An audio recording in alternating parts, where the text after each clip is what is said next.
one dared to make a slip, for the fear that they'd meet that stranger with the big iron on his hip. Big iron on his hip.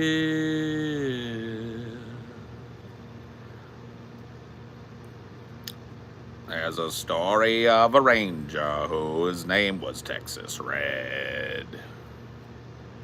And everyone that faced him lay down and fell down dead. No one dared to make a mistake, no one dared to make a slip, 'cause they all feared that old stranger with the big iron on his hip. Big iron on his hip. What's up? How we doing today?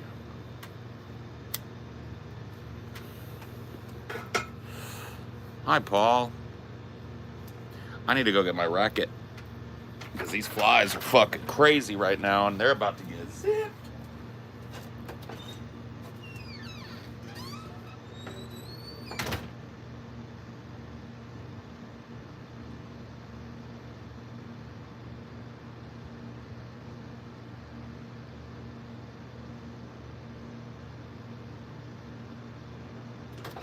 Got some uninvited guests that need to be escorted from the premises, electrically speaking.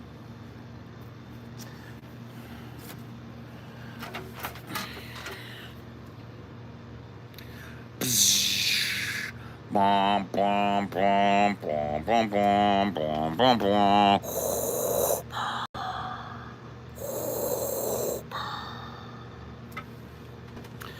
They made this thing look like the front of a TIE fighter for a reason, I think.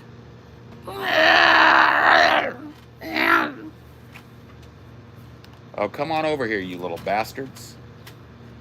Let me catch you. Let me catch you slipping. Oh, there's one. You gonna be the first sacrificial victim today? Yep. Got him. You number 2? Nope, not quite you, huh? Not quite number 2. We're getting rid of these fucking people.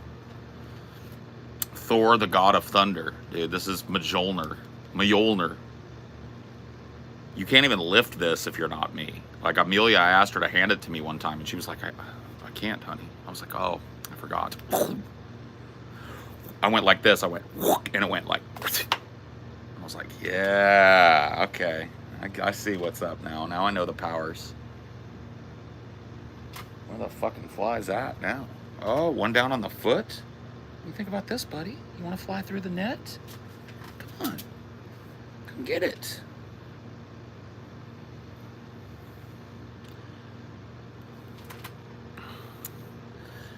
Bzz. How's everybody doing today? I hope you're doing okay. I feel pretty good. I took a long nap. I actually got a lot of sleep on my days off, which is really nice. Because some nights I don't get a whole, like I get 5 hours some nights, and I feel pretty good all day, but I'm pretty tired at night.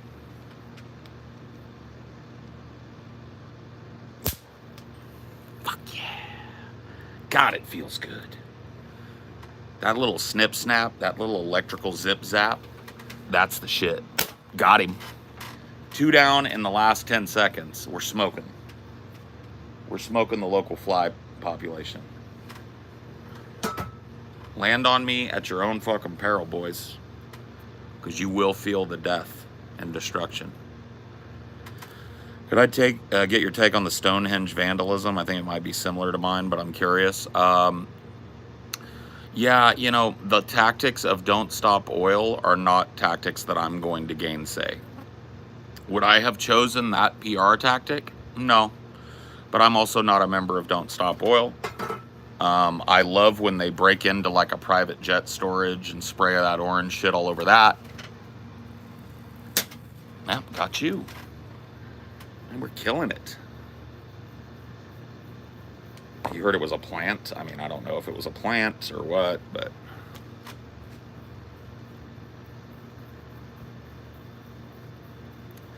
to make environmentalists look bad. Yeah, I don't know. That's a possibility, like a false flag kind of thing where they had some government people go in and do it. But either way, I think that Stonehenge is worth less than the planet at large. I think Stonehenge is worth less than the message of stopping oil production now.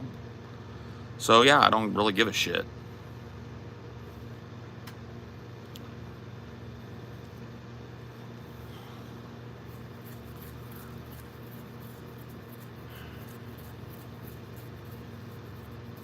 I think it turns more people against it. Yeah, but at a certain point, PR becomes the point, right? Negative, positive, doesn't matter what you think about this. We're going to do whatever the fuck we want. That's kind of the point of that type of movement. We're willing to get locked up. We're willing to go fucking to jail for vandalism and stuff for what we believe in.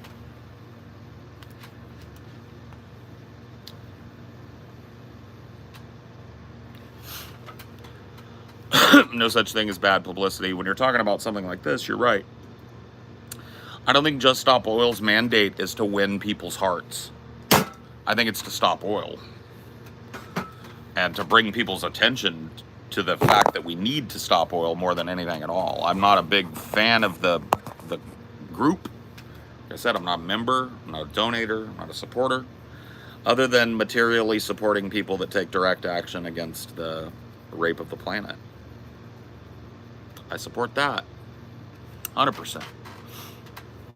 You look like a dude who lives with his mom. I did, yeah. I did live with my mom till I was about 16. And I lived with my dad till I was 18, and then I've lived on my own since then. I do, you know, internet stuff for a living, so I really don't have to keep a dress code, you know. I can dress and act the way I want. Hello, Ibrahim.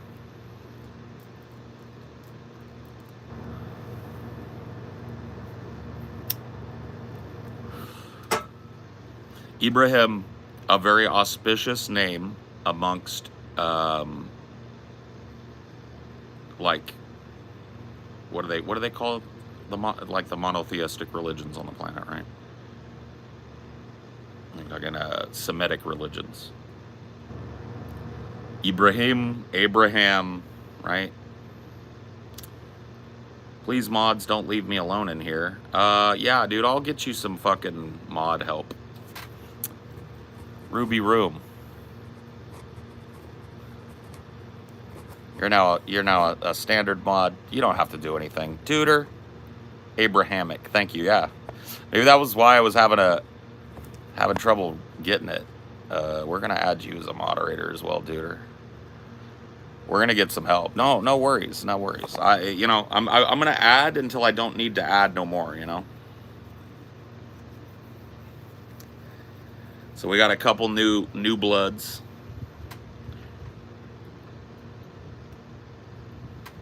Reporting for duty. And we got a couple of new bloods. You ain't got to do shit, dude. It's more for me so that I can see you when you speak. If you feel like banning somebody, lay it down. I was mostly talking about this morning stream. The chat got terrible because I was listening and playing Elden Ring. Oh, yeah. It's okay. Yeah, I needed to add some people this morning.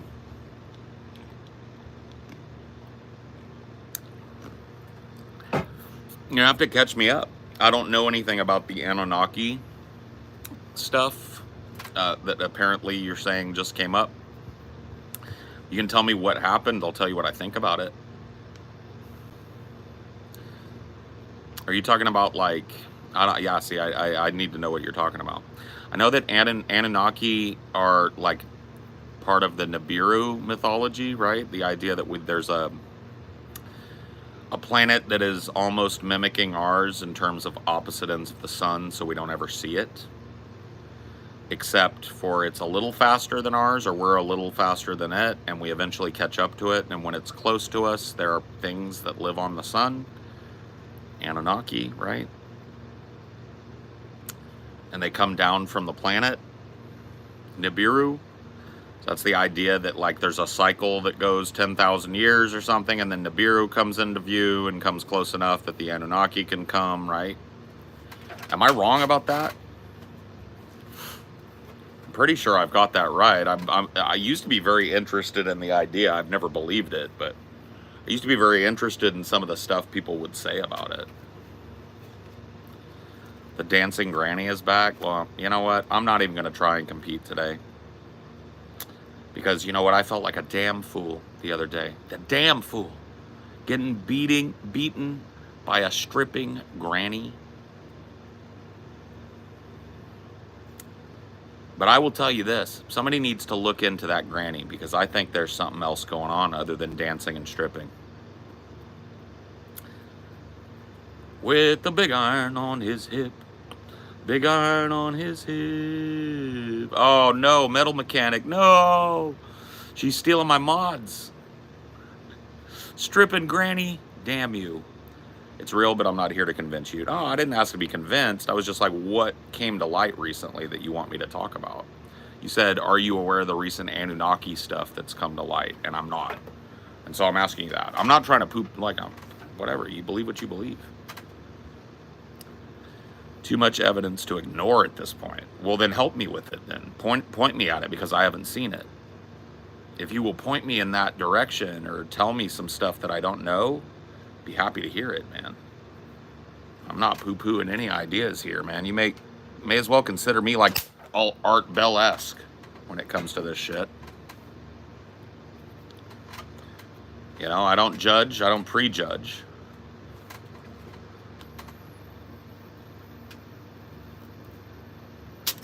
Got him. Stupid motherfuckers. Told you don't land on me. Told you don't land on me.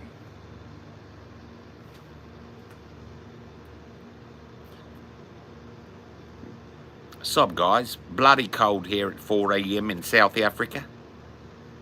Oi, mate.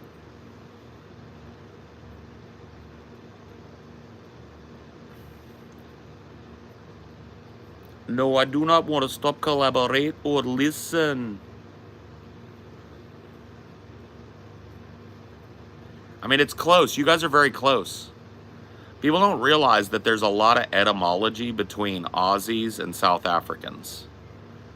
If you listen to those side by side, there's a lot of similarities in those, for sure.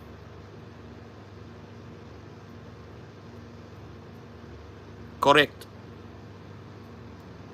You guys roll your R's a little more. That's what I've noticed about South African. It's a dialect I'd really like to work on. Because I think it's really interesting. But I've noticed that at least in some dialects, you guys tend to like, that's fucking right, right, right. Like you'll trill or roll your R's, right? You're saying, I can recommend watching Billy Carson on the Flagrant podcast. Flagrant, or Billy Carson on PBD. They talk about ancient civil. Okay, cool, dude. I'll check it out, man. I'm interested in that kind of shit, so I want to learn more. I don't know what's come to light, but I'm willing to check it out, you know. Taking over America, fucking up everything. Man, I'm deadly with this motherfucker now. It took me a minute to figure it out. But these flies got no chance now. That's like 5 I've killed since I've been out here. Finally starting to cool down. Yeah, well, it's in the shade and I'm behind my house. But it's still fucking deadly hot here. You can see I got the Uyghur sheen going on. Like it's election night. It's early election night. Can you say the N-word with a black accent? I can.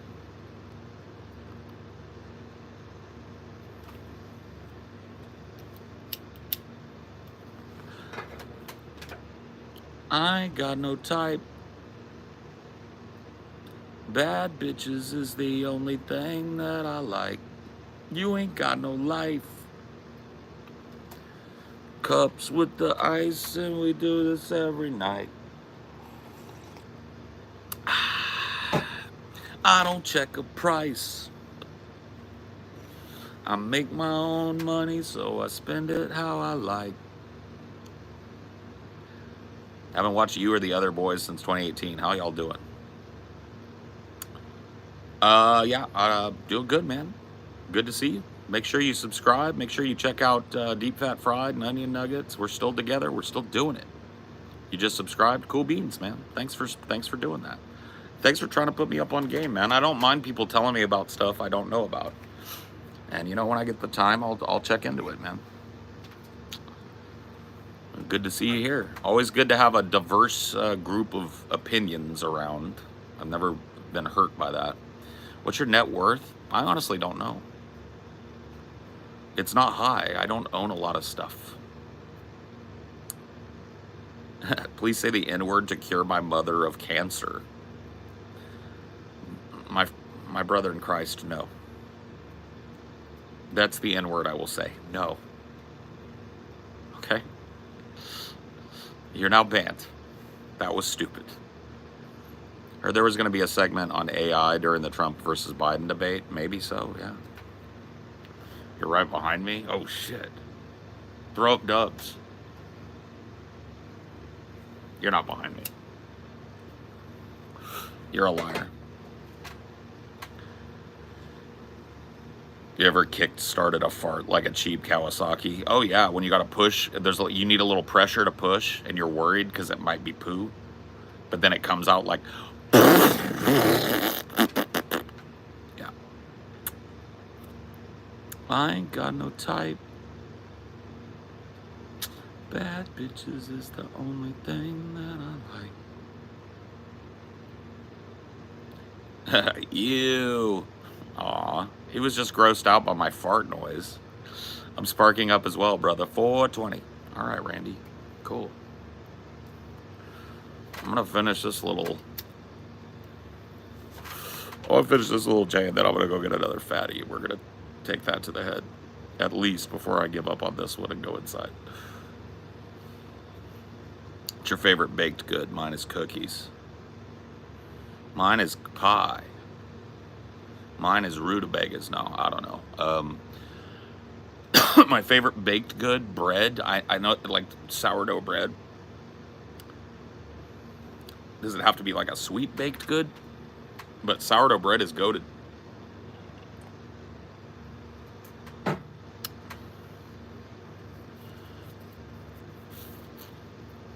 You're good at pushing TJ's buttons on the show. I think it's part of my job. I think it's part of the reason why the guys work with me is not just to push TJ's buttons, but because I'm a button pusher.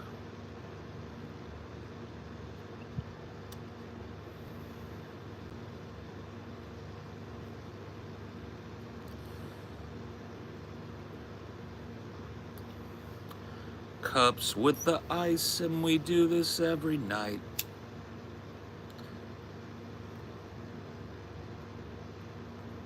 Hey, Trip. What's up, homie? You know what it is. And I'm not even going to take a puff until you tell me you're on the way to one. Because when Trip's in the house, it has to be dank in the room. Triplical. An old denizen of the chat, man. And always down to smoke. Always down to fucking smoke. I'm a button masher, terrible at video games. I'm good, man. I'm good at games, bro. Certain types of games. I'm not like MLG pro level, but I'm pretty good. I should be. It's been my like main hobby since I was 6, 7. All right, Trip. Just making sure.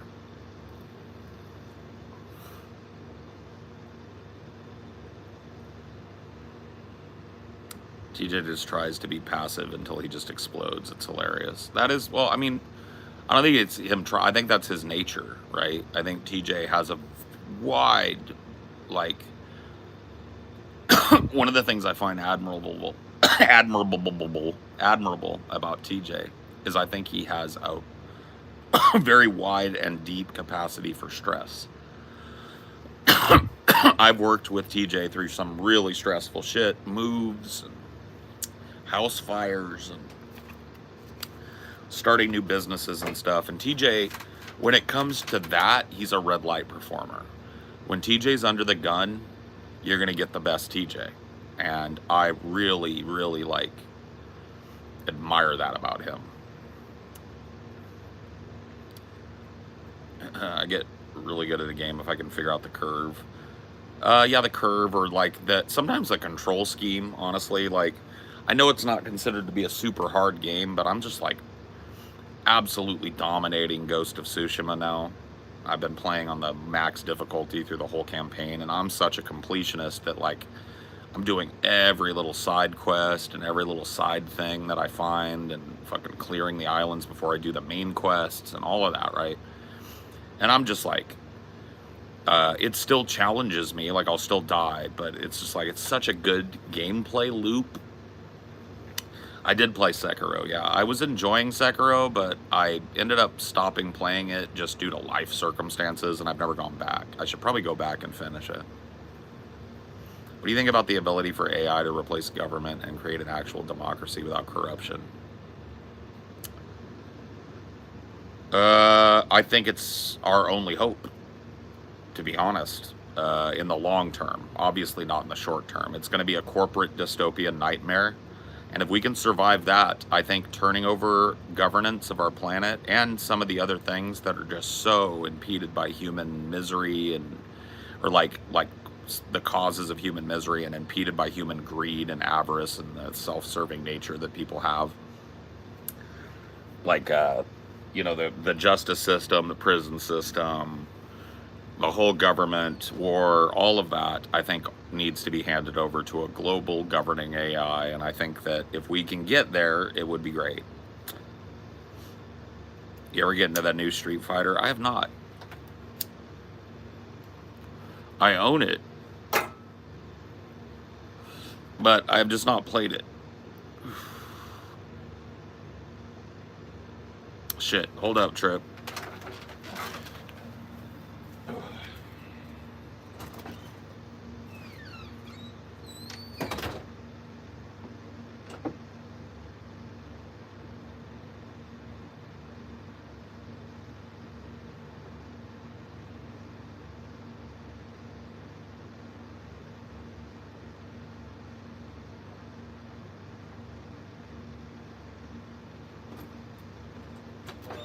Puddle Supreme. You want to come out here, D?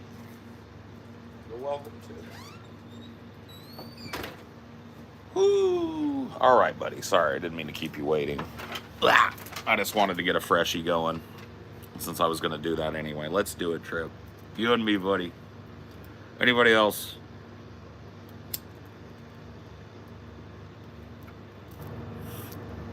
Anybody else that wants to hit it? Let's do it. People all over the world. Light your joints. Hell no. How do we trust the decisions that are actually being made by an AI and not someone else? I know. But how do we trust the decisions that people are making now?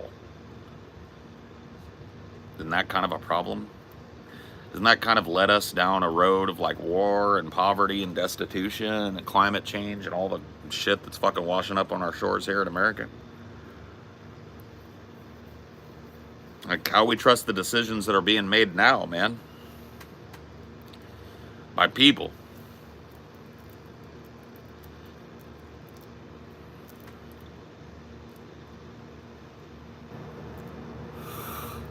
I didn't sneeze, John.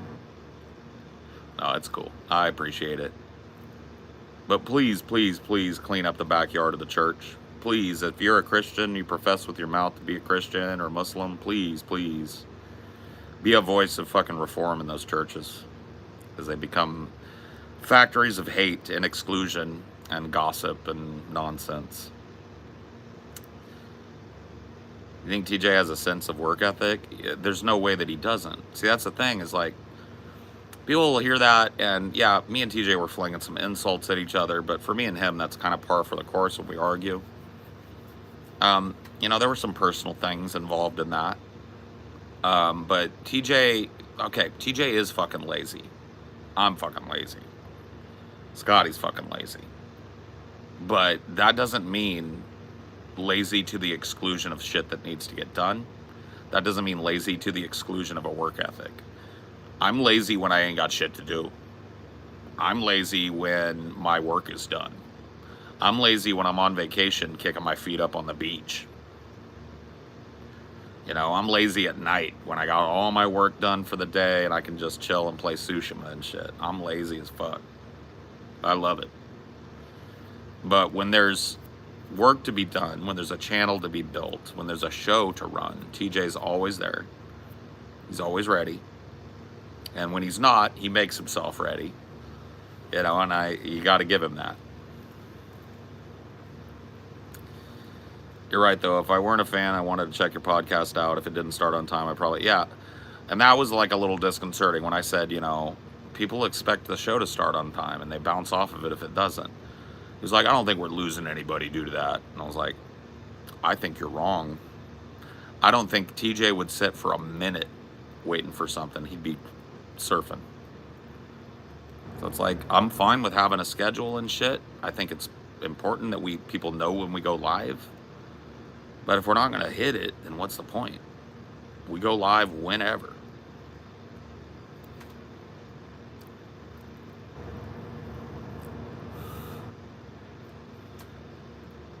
He dug his heels in on the headphone issue for the same reason he dug his heels in on, you know, the fucking shit we're just talking about.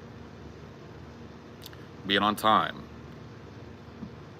Because ultimately, one of the things that TJ cherishes about his life, and I don't blame him, is that literally nobody gets to tell him what to do or where to be, hardly ever. Right? And I don't blame him. But it's one of those things that I had to learn to subvert, being in a 9-to-5 environment or whatever the fuck. And I don't think he ever had to learn that. And he doesn't understand that a lot of our fucking people that are paying us money have jobs that require schedules, that require timeliness, all that shit, right?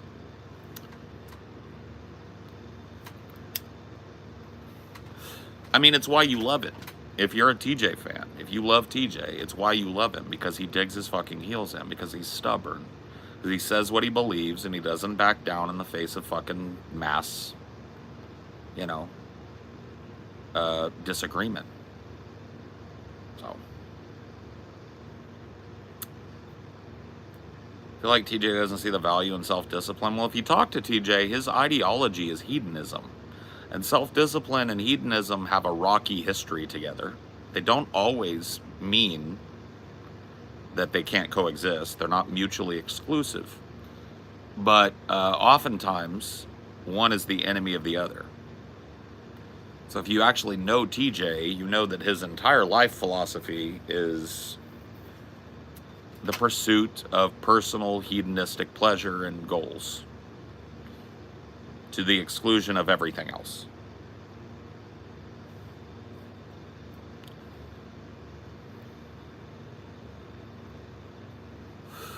I love his barefaced degeneracy. I say that in a non-derogatory way. Yeah. Well, I think a lot of people are drawn to that. And I think that, like, overall, that kind of aura hangs over our show. We are who we are. We are who we say we are. If we weren't, then why would we say we are? That was just an accidental one there. I'll take it, though. Got that one. Damn, he got fucking lodged, bro. He's yeah, you gotta come out, because that'll chase him away, man. That lets him know that the fucking lightning god is here. Oh, so close. Oh, so close twice. No cigar, though. You look like a medieval dwarf. Thanks. There are worse things to look like, right? So I'll take that.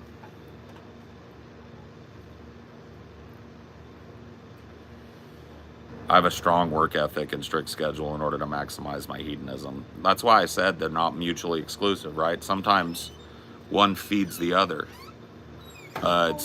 It's that kind of rigid adherence to schedule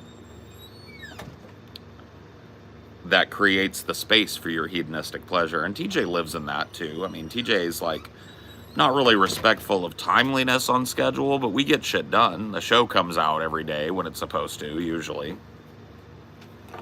You know, and so it's like it's not detrimental to that point. And I think it's just two different life philosophies clashed, and it was interesting for me more than anything.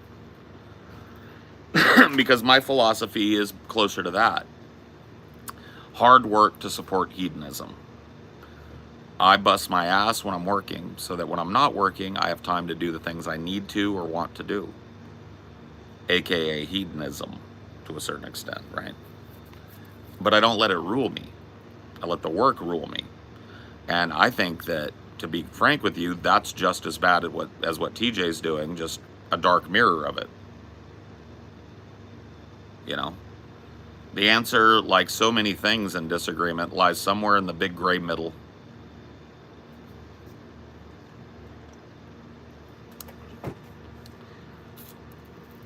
It got uncomfortable real quick, though. I mean, that argument was not uncomfortable for me. The argument with Scotty was uncomfortable for me because it involved threats of physical violence, and that's just not something I abide. But TJ disagreeing with me on work ethic and work history and personal philosophy and the value of a job and the value of a schedule and all of those things we disagree, because it was a big, wide-ranging disagreement. It wasn't like one thing we were stickling, right? The value of a schedule, the value of timeliness, how you learn timeliness as a worker or you starve, right? You can't show up 10, 15, 20 minutes late. Oops, I forgot I was supposed to be there and I'm in traffic. Oops, I forgot I went to the store and I got fucking held up. Oops, I had a doctor's appointment I didn't tell anybody about and I'm going to be half an hour late. You know, that if you do that like 2 or 3 times in a row at your job or 2 or 3 times within a period at your job, you're fucking dead. And a lot of jobs, it's 1. You know, and I have that instilled into me, and I don't think it's a bad thing to keep going forward with, because you know what? People already think what we do isn't work. They already look down their nose at content creators and think it's easy, even though if it were easy, they'd all be fucking doing it because it's the easiest money factory on the planet. But, you know, it doesn't help the appearance that what we do is easy when you show up late willy-nilly and fuck things off that you had on the schedule and this, that, and the other. It doesn't give the appearance that you're doing a hard job. It gives the appearance that you're living a fucking easy street life. And it provides a bad work ethic for your show. The people that pay us are working people. We don't have an audience of other content creators. We don't have an audience of fucking trust fund babies. We have an audience of people that have jobs. And if we tell them we're going to be live at 2 p.m. PST, I think we ought to be live at 2 p.m. PST. And if that means we got to get together 10 minutes before every show so we can make sure things are good to go before we go, I think we need to get together 10 minutes before every show. And that's been our policy since God was a boy. And I don't remember the last time all 3 were in attendance 10 minutes before a show. And then what happens is something comes up, there's something we need to quickly meet about. There's some problem with somebody's internet that needs to be taken care of. Somebody's lights aren't working. And by the time all that's fixed and we're all caught up, it's 10 to 15 to 20 minutes late.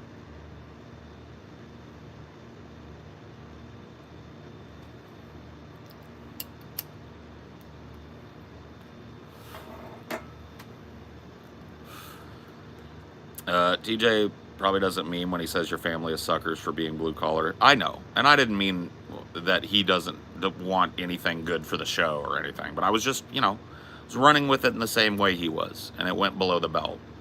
You know, if I was not a real working person, I would have been very, very offended by him calling my family a bunch of humps.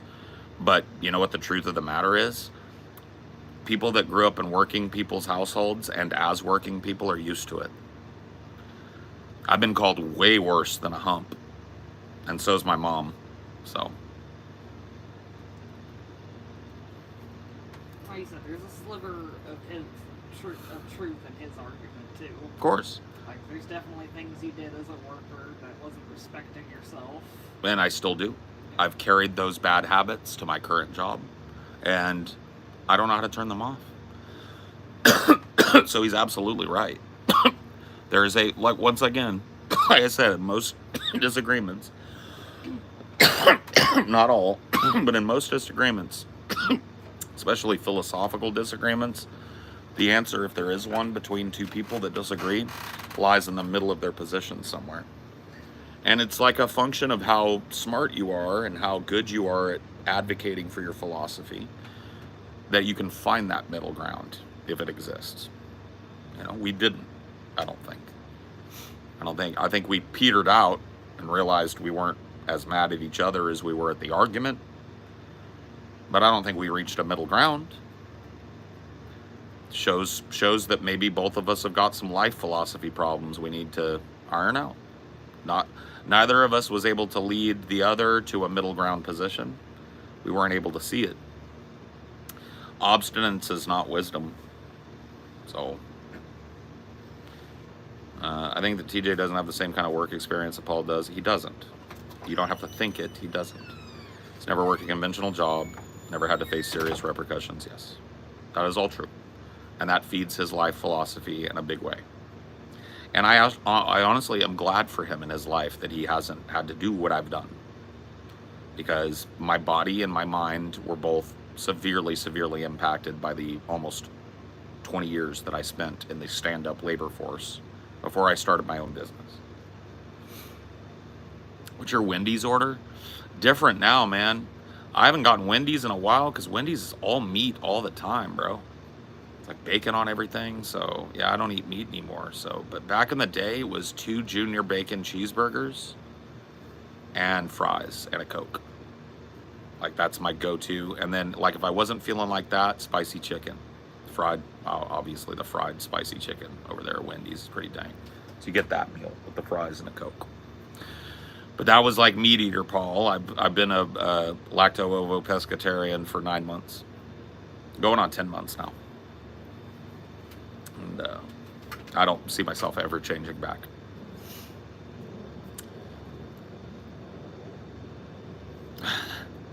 Trump wearing diapers? Nah, I think we've talked enough about that this week. We all know it's there. The MAGAs know it's there. The MAGA know that the diaper is there and that it's filled with liquidy McD's shit. McDonald's doo-doo. They know it. There's no need to rub it in. Pescatarian. It's P-E-S-C. So it's like Greek for fish. So I eat fish, eggs, and milk. But I don't eat red meat. I don't eat pork, beef, chicken, poultry of any kind.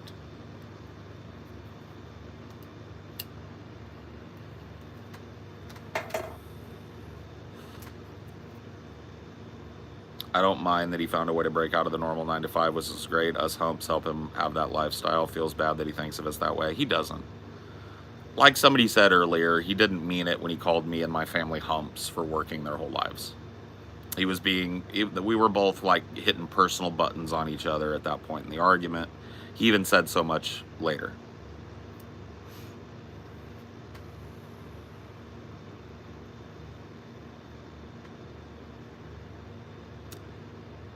There's no need to rub it in that Trump has a big stinky McDonald's boom boom in his adult diaper. Yeah, there is no need. Listen, MAGA knows, everybody knows. There is no need to rub in the fact that that man's loose butthole cannot contain all of the liquidy poop that he creates, eating nothing but fast food all day. Big Macs in his big 3X adult diaper. Yeah, we don't need to rub that in. We don't need to talk about that all the time and be all descriptive about it every time. Like we don't have to talk about the aura of stink that's around him that's been reported, right? That he just smells like boom boom all the time. We don't have to rub that in.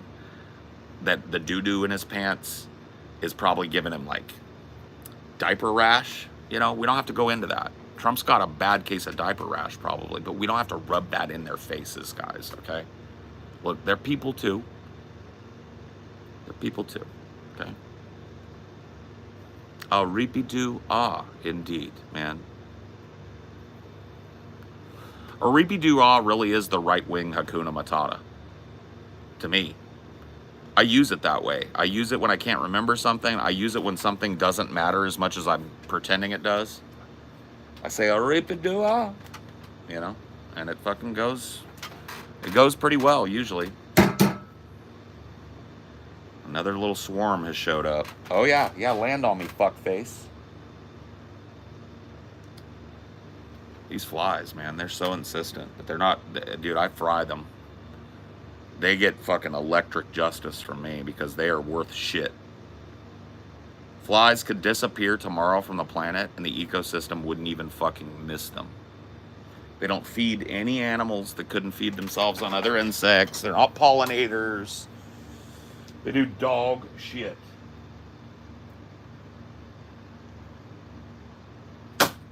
Got one there. I'm just sick of looking at these little fuckers sitting there staring at me, mocking me. I got electricity for your little bitch asses. Watch this. I think I got a new trick.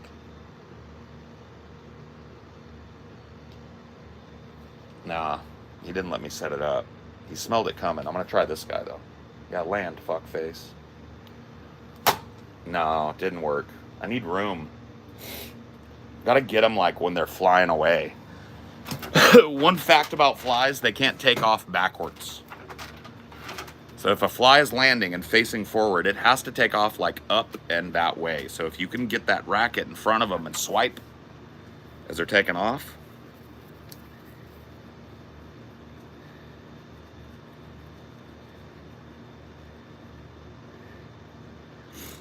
Flies are decomposers. Yeah, but so is fungus. In fact, fungus is a better decomposer than flies are because it doesn't consume as much of the material. It converts the material to bioavailable soil. So yeah, it's actually scientifically proven that flies and mosquitoes could disappear today and the world wouldn't even notice, other than to not be annoyed by fucking flies and mosquitoes. And to not lose your family to malaria or other bloodborne diseases in places that don't have good mosquito nets and don't have good fucking health care. No, fungus eats everything, Phoebes. If you put a big piece of meat out in the woods in a world with no flies, fungus will consume every strand of that meat protein and return it to the earth. There are other decomposers as well, ants, right? Centipedes. These are animals that feed on opportunistic, bioavailable matter on the ground, and they are all great converters to soil. We do not need flies and maggots. Yeah, we don't need them. They could be absolutely eliminated from the fucking planet and nobody would notice, other than to be thankful for it. Not a single animal would starve. Not a single biome would collapse. Yeah, everything does a thing.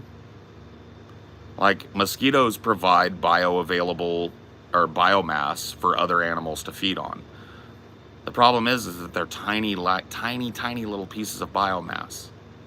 So they don't provide much. So if they disappeared, there would still be dragonflies, gnats, moths, all the other things that frogs and stuff feed on, right? Other insects feed on those insects. Same for humans. I mean, if humans all disappeared, this world would be a fucking Garden of Eden.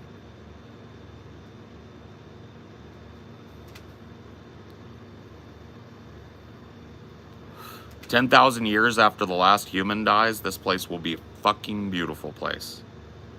This world is just waiting to take back. Nature is just waiting to take back what we've destroyed. Just a matter of getting out of its way."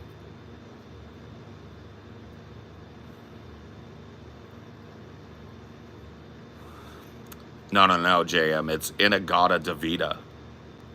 I love that just became the name of the song, Inagata Davida, just because the guy said, Inagata Davida, because he was like, it's too slurry. Jesus is coming. He will fix the world. Yeah, and he's coming to knock on the church's door first. You know that, right? You better clean up your church if Jesus is coming. You better not warn me. You better warn the people at your church. He's coming for the hypocrites and the workers of iniquity in his name. Get thee hence from me. I never knew you. Weeping and gnashing. Oh, you better tell this to your church. Tell it to your church, Red Alias, if you believe it. The words of your mouth fall on deaf ears here. By your fruits shall I know you. So you can, Jesus is king and God loves you and I'm praying for you all you want with your mouth here. But I know what Jesus said about people that profess loudly with their mouths to believe in him, but do not walk in his footsteps. Yeah, part of fixing the world is going to be getting rid of a lot of hypocritical Christians first. And I think it is going to fix the world, if it's true.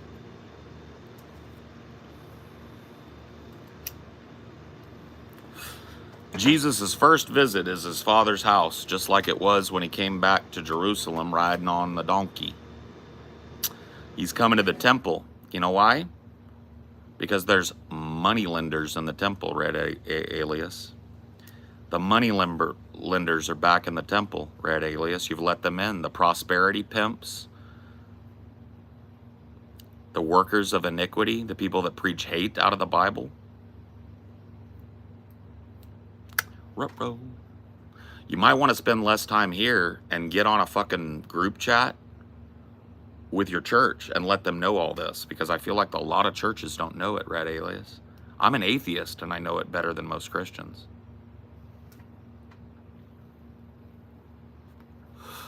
So go get to work.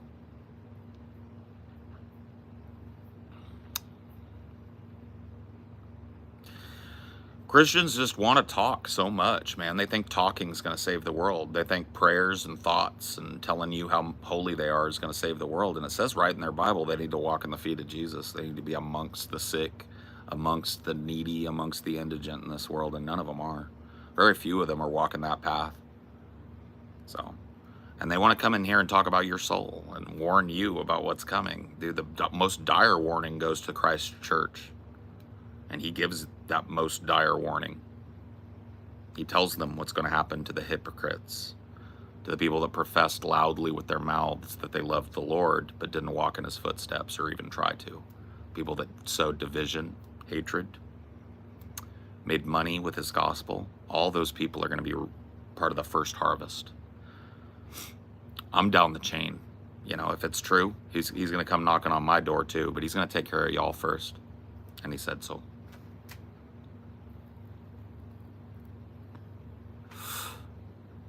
So, anyway, let's not get dragged down the Christianity hole again. That's just how I confront it now, because there's a lot of people that want to do these drive-by ask Jesus is Lord things, and it's like, man, you need to tell your church that. So they're not treating him like Lord, they're treating him like a cum rag. Selling his image, making graven images of him. You think Jesus is going to see fucking statues of him dying on the cross everywhere, being worn around everybody's necks? Are you fucking crazy?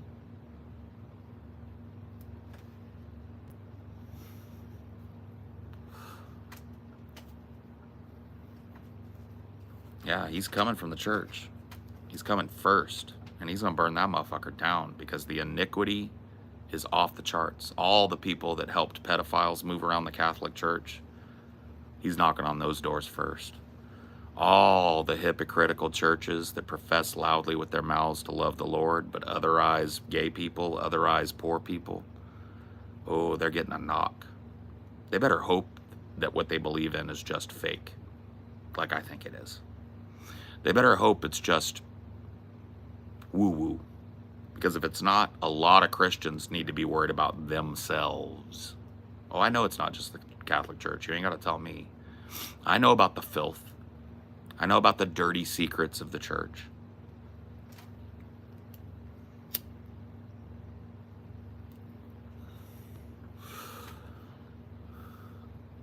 No, the Bible does not say that accepting Christ as your Lord and Savior is a sole requirement to getting into heaven. That's called universal salvation, and it's a doctrine that's widely rejected by most Christian sects. There are a couple of Christian faiths that preach the gospel of universal salvation. Jesus gives a very clear path to heaven, and it includes accepting him as your Lord and Savior and asking him for forgiveness. It also includes walking in his footsteps. If you're going to profess with your mouth that you follow him, you have to actually follow him. That means you can't be rich. You got to give all your wealthy worldly things to the poor, and you've got to walk in the footsteps of Jesus. And if you read the Bible and read where Jesus walked and what he did, he spent his time amongst the poor, amongst the indigent, amongst the sinners, amongst the least, and he had nothing but disdain for leadership, and nothing but disdain for money and people that worked iniquity. So, yeah. Yeah. Church has got a lot of sweeping to do. And everybody will, like, if you talk to Christians about this, everybody thinks their church is one of the good ones. And after I look into what they believe and how they talk to people, I think it might be one of the first ones.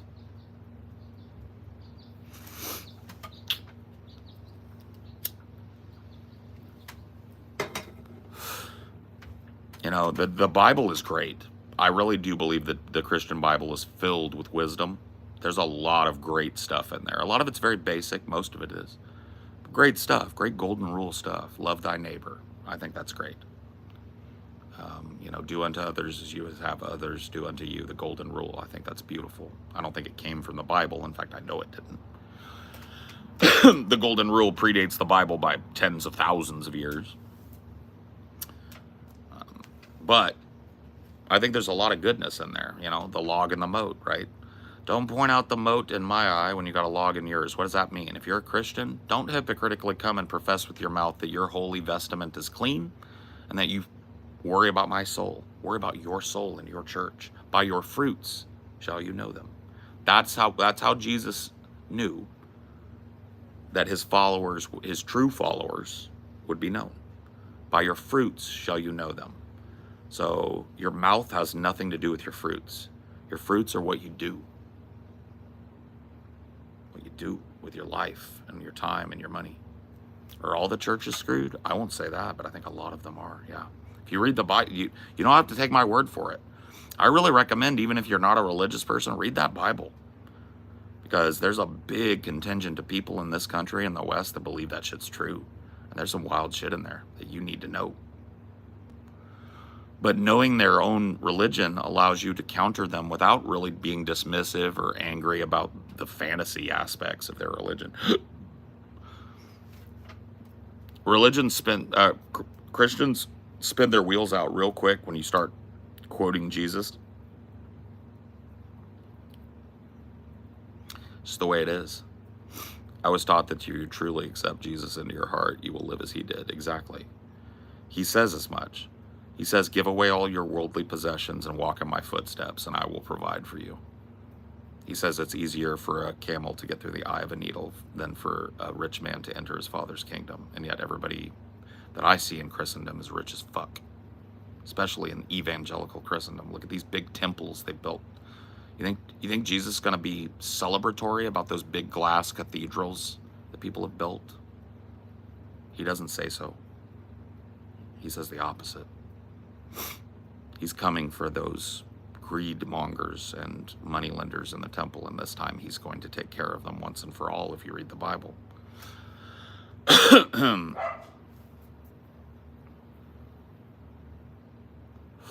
No, they think everything is metaphor until it needs to be real. So they cherry pick their Bible. But they can't cherry pick Jesus. Jesus said, Jesus said, Jesus said is all throughout the Bible. They can't cherry pick Jesus because he was relatively consistent in the Bible. There's a lot of contradiction in the Bible, but Jesus isn't one of them. Jesus doesn't carry a lot of that inherent contradiction in the Bible as he's portrayed. And keep in mind, he is portrayed in the Bible, not quoted. A lot of the books were written over 100 years after Jesus' death, so it couldn't be written by John, right?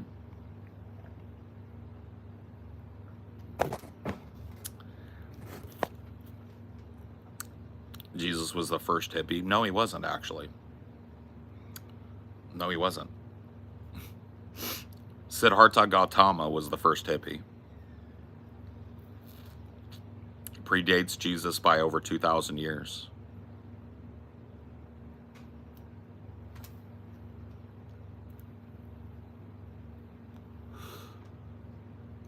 What's one of your biggest contradictions?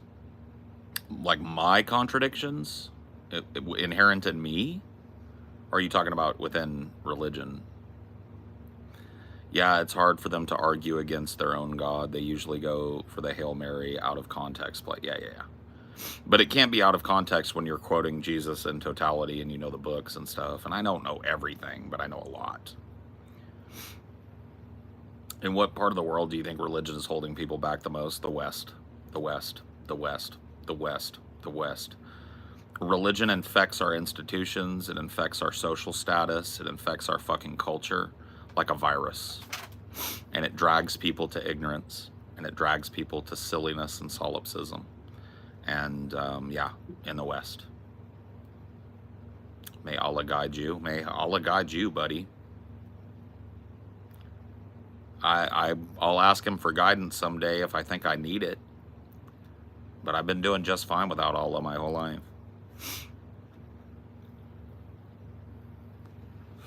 Thought it'd be the Middle East? No. No. There's a broad spectrum of belief and observance in the Middle East. It's the West. The West is the cultural radiator of the world, and we're radiating fundamentalist religion into the world right now. If we stop doing that, a lot of these other places would clean up just normally.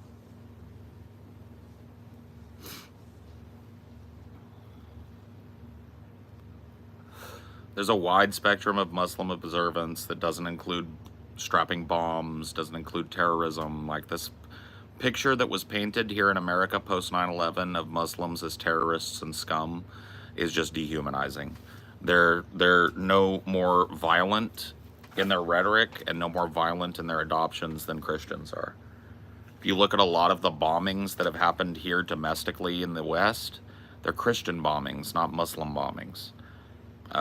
Timothy McVeigh was a fundamentalist evangelical Christian and a conspiracy theorist. He blew up the federal building in Kansas City, or where was that at? He blew up a federal building with a nitrogen fertilizer bomb. Is it Kansas City? I can't remember the fucking city. I'm brain farting. Oklahoma City. Sorry, different state city. Oklahoma City, right? That was religious. There have been a number of assassinations of abortion doctors and firebombings of clinics, all done by Christians. The vast majority of mass shooters who leave a manifesto profess Christianity with their mouths, right? Guys, hello.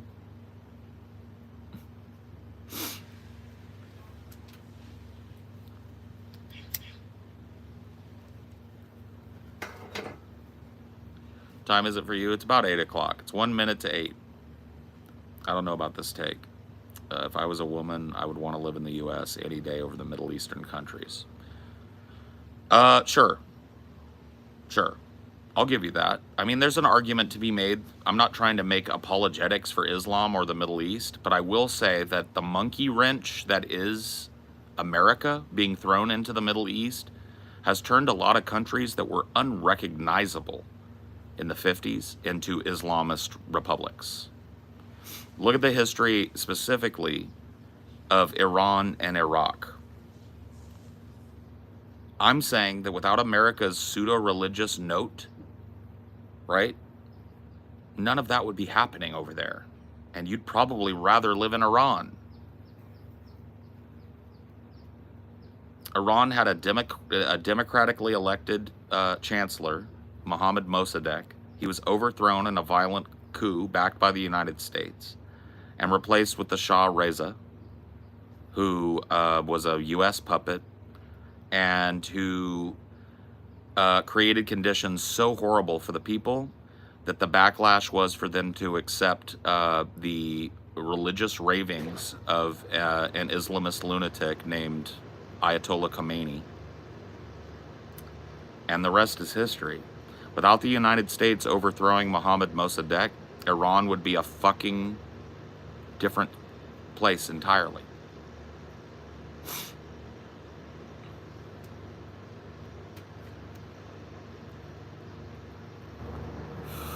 I'm glad you're talking about Mossadegh. I mean, yeah, most people have never even heard that name because America swept him fucking so far under the rug and embraced the Shah so deeply and completely that people forget he was ever even there. And the Shah's peaceful people's revolution for the Shah narrative is what people believe if they believe anything. Most people don't even know that any of this happened in Iran. You know, like less than 100 years ago. We're talking recent fucking history.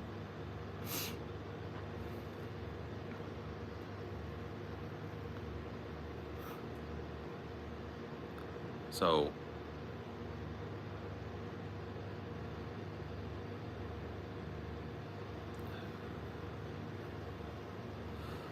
just wish we could get over this religion shit. We're never going to get over the religion shit, but we can get over the religion and governance shit. People can believe and worship in the temples and their homes, but bringing it into the fucking public space, prescribing your religious ideals via law, that just needs to be shut down. We need to have a truly secular government again. Okay? And I say again because our government used to be truly secular. There was not a religious wing of the Republican or Democratic Party. There was a party switch, of course. We've talked about those. There was not a religious wing for a very long time. In fact, the modern kind of state of religion and politics started with the Reagan administration. They started courting evangelicals. Before Ronald Reagan was elected in 1980, evangelicals believed that it was their job to render unto Caesar what was Caesar's and render unto the Lord what was the Lord's. Their preachers preached from their pulpits non-participation in the political process, if anything. They said, vote your conscience, but leave it at the altar of Caesar. And then Reagan convinced evangelical Christians and really spearheaded an evangelical revival in this country. And he convinced them to ignore that part of the Bible where Jesus says to render unto Caesar what is Caesar's, and to become political entities. And we allowed it to happen, even though there is a clearly delineated separation of church and state, a clearly delineated long-standing separation of powers. We have done nothing about it. We've allowed religious institutions to become political institutions, and that has ruined part of the world. Do you believe Jesus was a good moralist? By and large, yeah. Yeah, by and large.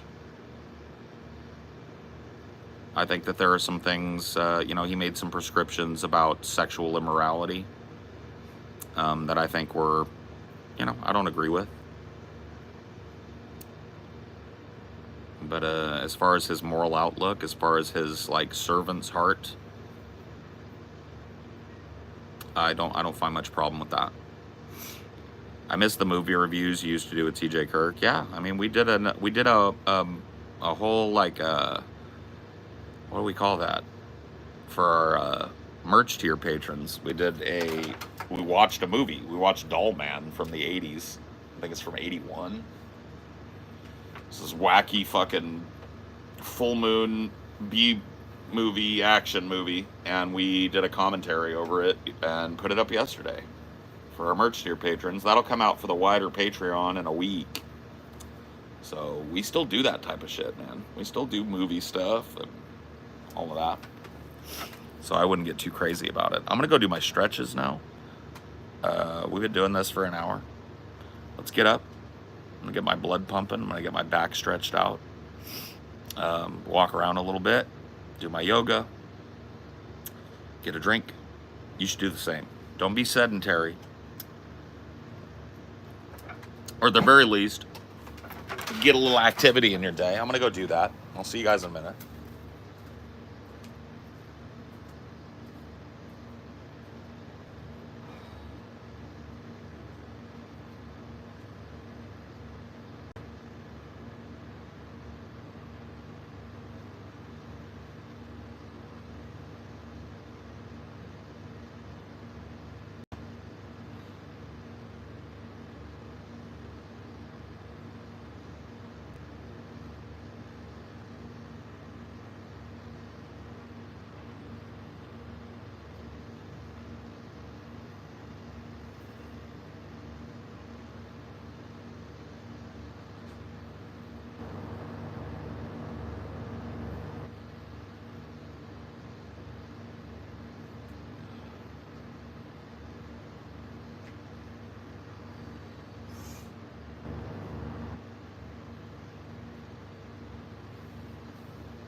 Ooh. Good stretches them. Yeah. Number 2. I like to do it morning, noon, night, or midday for me, which is usually closer to now, and then night, midnight-ish, like an hour before bed. Oh, it's beautiful. Sets my whole like mental state right. Makes my back feel good. My circulation feels great now. So, I mean, I always sing the praises of my little fucking routine, but and I've started to enter in like a little bit of the like spiritual observation aspect of it as well. I always regard the sky no matter what it is. I'll be out in the rain doing it as well. I always take a moment to appreciate the sky while I'm stretching. Hello, little dinosaur.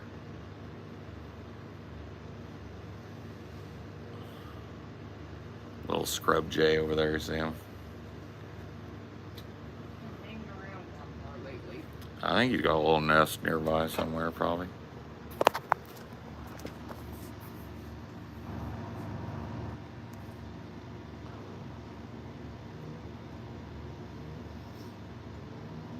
Little blue jay.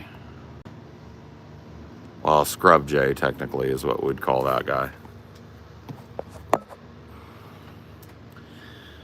Do you consider yourself liberal? No. I consider myself a labor leftist,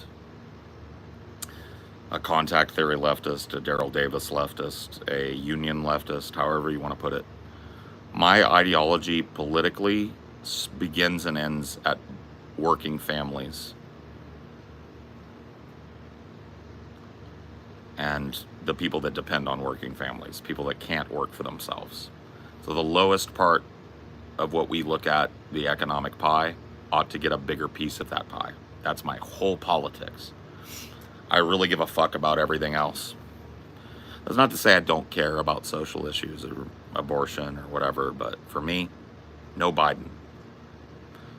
Never. I don't vote Democrat. I won't vote for a Democrat.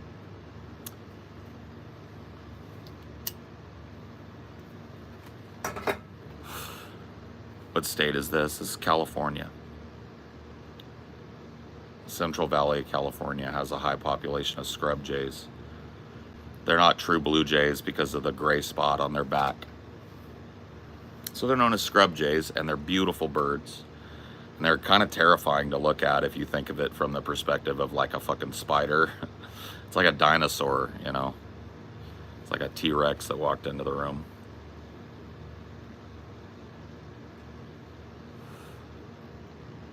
Would you vote for Jon Stewart if he ran as a Democrat? Probably, but I think he would have to subvert too much of what we think is based about him to be accepted by the DNC. So I think it's a pipe dream. But yes, in the off chance that Jon Stewart convinces the DNC to adopt his style of political thinking, I would vote for him in a heartbeat, but that's not ever going to happen.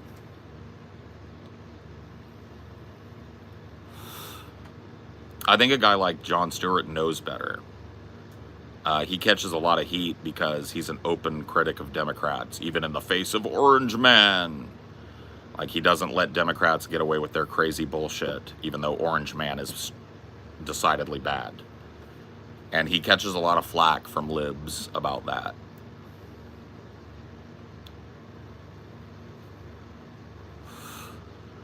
All I know is life was much easier, cheaper, way more chill when Biden was not in office. I won't argue with you about that. I mean, you have to admit a pandemic happened right at the end of the Trump presidency that had a lot to do with the world being less chill.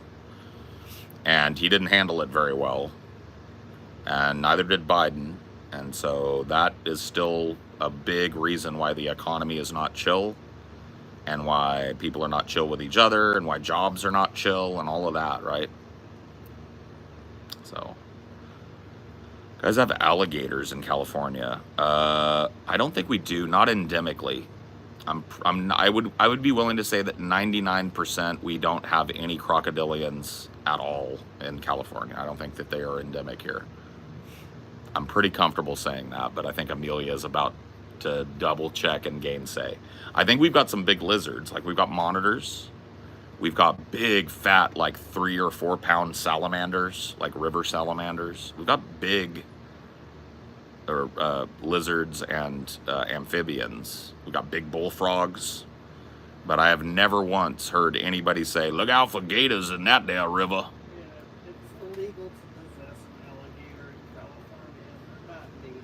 Yeah. They have been found. Well, yeah, because people get them for pets, and then like they're like, oh shit, I can't handle this, and they release it into a lake or something. But yeah, we don't really have to worry about gators. Gators are in Louisiana, though. Yes, big ones too. Big old alligators, boy. Bigger than 2 men strapped together. 2 big old corn-fed boys strapped together. That's a gator. Big old teeth like that in their mouth. You go down on that swamp, boy. You better have a high caliber pistol on you at all times, and you better be ready to aim for the fucking face, because if you hit them anywhere else, that gator's still coming. You gotta take them in the face with a big high caliber bullet. We're talking 45, we're talking 357. No, the South is wild, bro. The South is crazy. I mean, look, dude, California used to be crazy. We have even something that I would be way more scared of than fucking alligators used to be all over California. Grizzly bears, bro. Dude, the western grizzly bear, there's a reason why them motherfuckers got killed to extinction here in California. Because those motherfuckers would just come up in your camp at night and eat everybody in it. Drag a person off into the night. Absorb the bullets into its ass as you shot at it as it fucking ran away.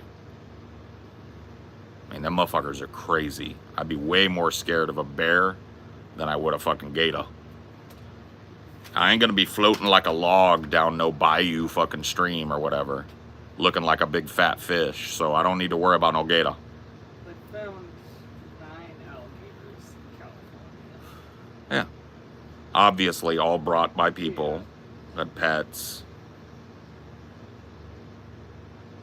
Swamp puppies are usually pretty chill. Yeah, I mean, they're not looking to bite you. They are territorial during mating season. So you got to be like aware of what season it is for them. But as long as you don't go near them, they're not going to try and come near you. They're not chasing animals. No. If you're on land or whatever, and they're beached up on the land during mating season, if you come near them, they will come after you a little bit. But they're not going to see you like 100 yards away and go like, there's food, and try and come after you and get it. They almost exclusively just ambush. Yeah. They will ambush things at the edge of the water. Yeah. Or Like things in the water. Right, right. They have one big burst of energy and they get the big jaws on you and it's over. The death roll and your fucking spine is broken and you're eaten. But they don't come up out of the water hunting in the woods and shit. Bears will get you in the water, get you in the trees, get you in the woods, get you in your cabin, get you in your truck. A grizzly bear, bust right into any kind of truck you got, unless you got like a big bulletproof motherfucking like apocalypse mobile. They're coming in. They'll rip right through it. They'll open doors, yeah. Black bears here in California, there used to be a huge problem when I was a kid because dumbasses that went to Yosemite Valley would feed the black bears. There was like a waiting line for you to get your car checked in. And black bears learned, hey, I'm going to come here. And there were signs everywhere, don't feed these bears. But you'd see people get out of their car with a big loaf of bread, right? Well, bears, because of that, started to break into storehouses, started to come around campsites like, hey, you're the one that had that bread. Where the bread at? And people were getting harassed and it's dangerous. But it's completely created by dumbass people. Completely. So I think it was like 10 years ago, Yosemite started a program of relocation, like what they call it, deep relocation for the black bears. So you don't get to see them anymore, unfortunately, which is kind of sad. Because they're beautiful animals, But the chances of you seeing one are really low. And if you do, it's going to get reported. That bear's going to get darted and moved deep, deep, deep into the preserve. They're just not allowed to be near people anymore because people are too stupid to secure their food at night. They just leave their ice chest outside of their tent and a bear comes and eats everything in it. And they go, what the fuck happened? Well, you brought a bunch of fucking good smelling food and an animal that has one of the best fucking scent glands in the world, smelled it, and ripped your ice chest open. I don't know what to tell you, bud. There's one bear called Hank the Tank. Yeah, Hank the Tank. Broke into 20 homes and then he got moved all the way to Colorado. I remember that story. Yeah, Hank the Tank was a fucking, like, that's what I'm saying. And there's like, here's the thing, they will say, and it's true, the California grizzly is functionally extinct, but just like grizzlies can mate with polar bears, grizzlies can mate with black bears. So there are like blower bears, like bears that are technically black bears, but have a little bit of that fucking grizz in them. They're all over the fucking place. Big motherfuckers. Hank the Tank was one of those.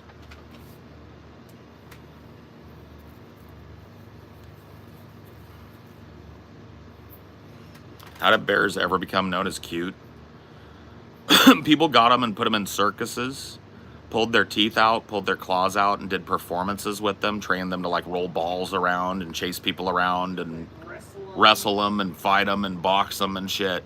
And people like started seeing them as big cuddly things. Because you run into a bear in the woods, you ain't gonna feel the cuddle. A bear will eat you alive, bro. They love the screams.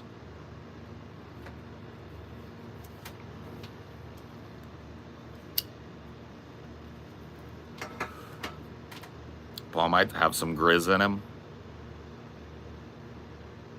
Maybe so. I'm a California boy. Grizzly is still on the flag. Do you like your state flag? Yeah. California's got a dope state flag. They will eat you feet first. Yeah. Oh, they're merciless, bro. What do you mean they love the screams? Part of prey drive is hearing the animal bleat and screech and scream for its life. It drives their fucking killing instinct. It makes them hungrier. This is known about predators. It's like why cats will play with their prey, right? Cat will catch a mouse, but instead of just killing it and eating it, the cat will wound it and then bat it around and listen to it squeal. Because it triggers their fucking hunting instinct and makes them feel good. They get like a rush from it. That's why dogs like squeaky toys, yeah. The darker colors where they currently are. Who are we talking about? Grizzlies? Yeah, they got pushed away. So yeah, grizzly bears are all mostly up in Canada now and Alaska and just a little bit in the United States, but none in California at all. Yeah. Pushed completely out of Cali. Yeah. That's pretty much the way it works.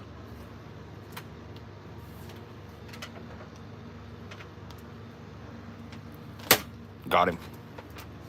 Snip, snap. Little fucking scallywags. You ain't invited to the backyard barbecue. We don't even have a barbecue to do. That we are going to get that. Our fire pit is going to be getting logs in it again, baby.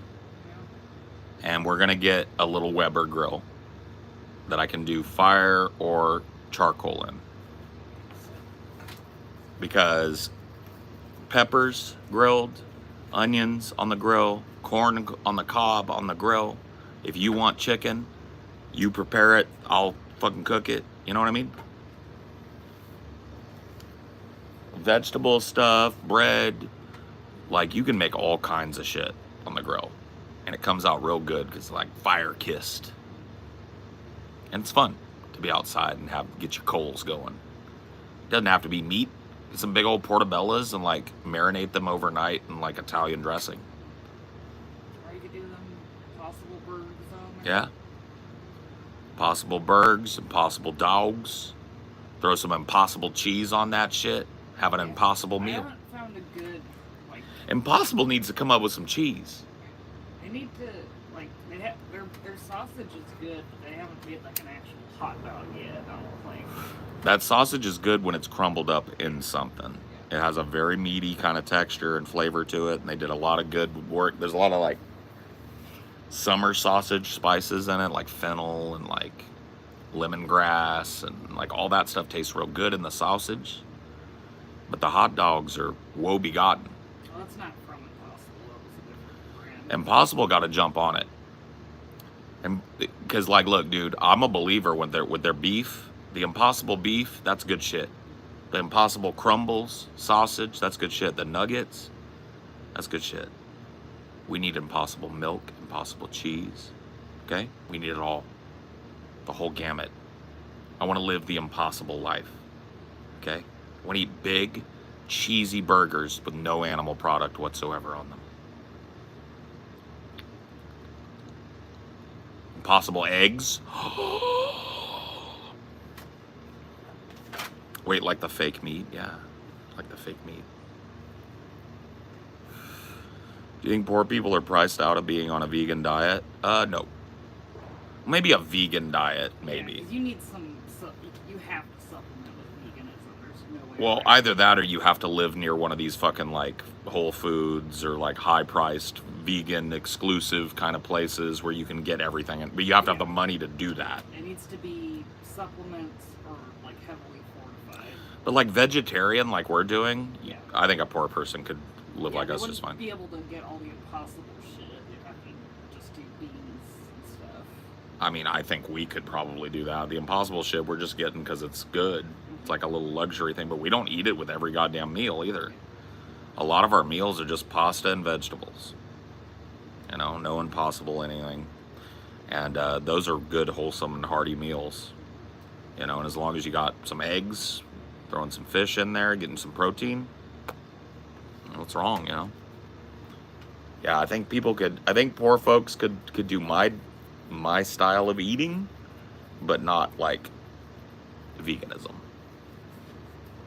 Like hardline veganism is going to be pretty tough unless you're pretty well off. Like even us, like I think it would take a bite out of our asses if we went just like raw vegan. And we had to go to, like, I think there's a Whole Foods in Fresno. I mean, that would, like, triple our grocery bill, probably. And even us, like I ain't got that kind of expendable income.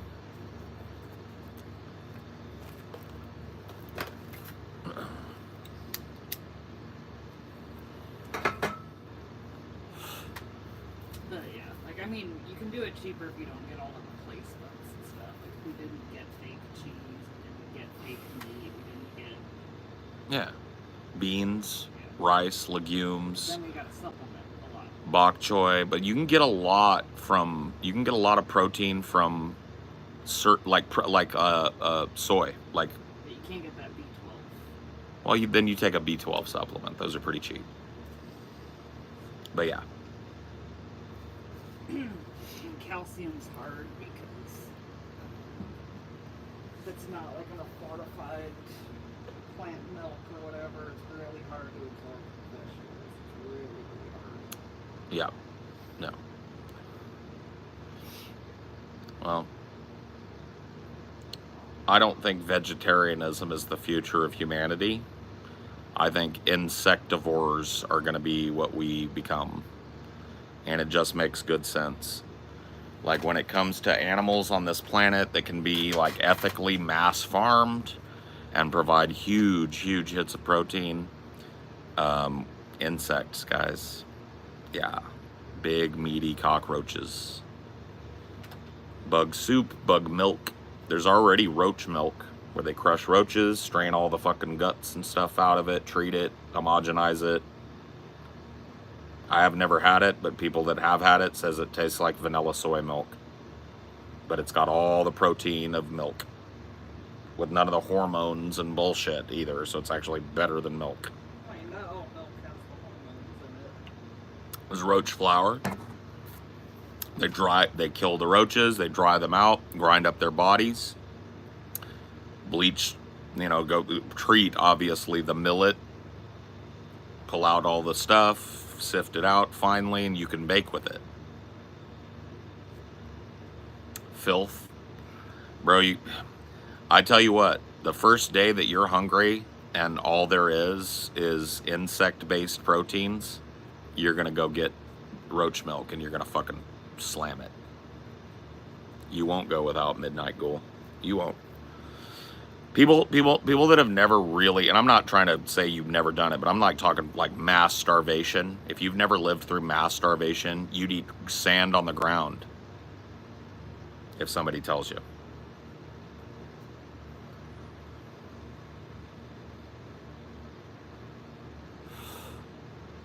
Yeah, you'd eat full-blown sand on the ground. Sounds great, don't do. I mean, like, it's not there. People go, ew, but it's not like you're going to be faced with the fact that you're eating roach. They're going to process these bugs and create meat with them, create protein products with them that you're going to mix into your fucking pasta and stuff and make bolognese with, and like, you're going to be thankful for it.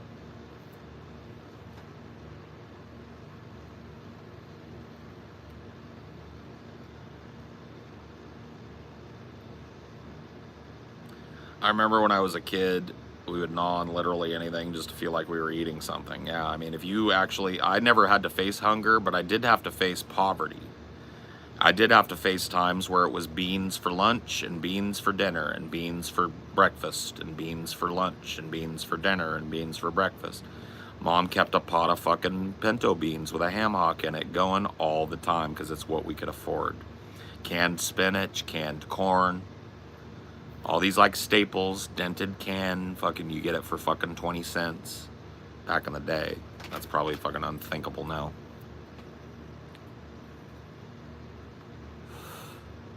Beans in the morning, beans in the evening, and you get a real cheap cut of meat. In my mom's case, it was a ham hock.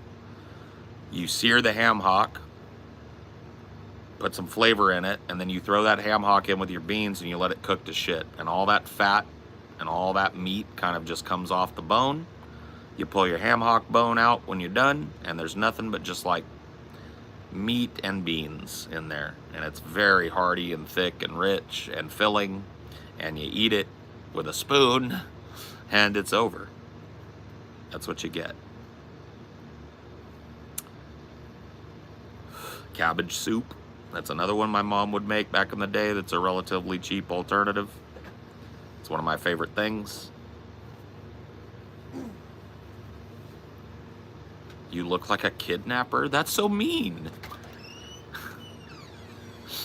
That's a very mean thing that you said to me. I would never kidnap anybody.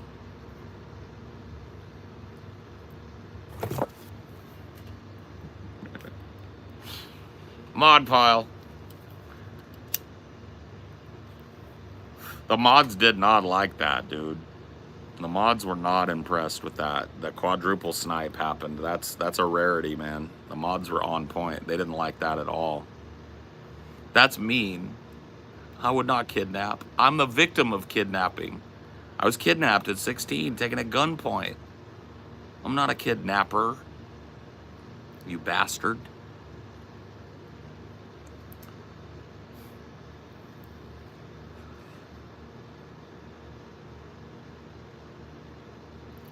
You look like Dan from Roseanne. Yeah, I've heard that. Walter from The Big Lebowski. That's the same actor. Wait, what? Yeah. When I was 16 years old, a couple of young men, and when I say young men, I mean one was 17, one was 14, walked up on me as I was sitting in my car smoking a cigarette. They had a pistol. They put it to my head. They told me to get out of the car. They tried to put me in the trunk, but I had big speakers. So they put me in the back seat. One of them sat next to me, put the gun to my head, told me to keep my head down. They drove for about an hour and a half to 2 hours into the middle of nowhere, told me to get out of the car, told me to strip butt naked and walk into the field and not look back or I would be shot. They pulled away in the car and left me in the middle of nowhere in November, naked. Pretty rough. You can look it up too. A lot of people were like, that sounds like bullshit. It's like public record in the area I grew up in Fresno Fresno County. You can see the case, see the outcome.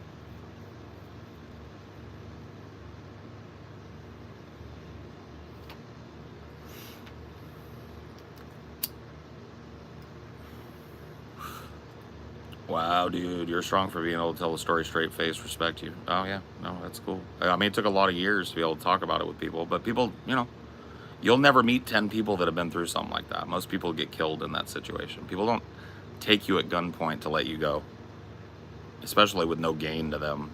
I think they planned on killing me and changed their minds. Very rare.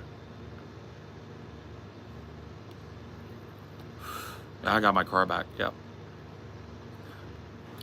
They wrecked it, but it was fixable. They got in a high-speed chase with police in a 1981 Ford Tempo 5-speed. That didn't work out well for them. Both of them got chewed up by the dogs. They were both pretty bad off when I identified them that night.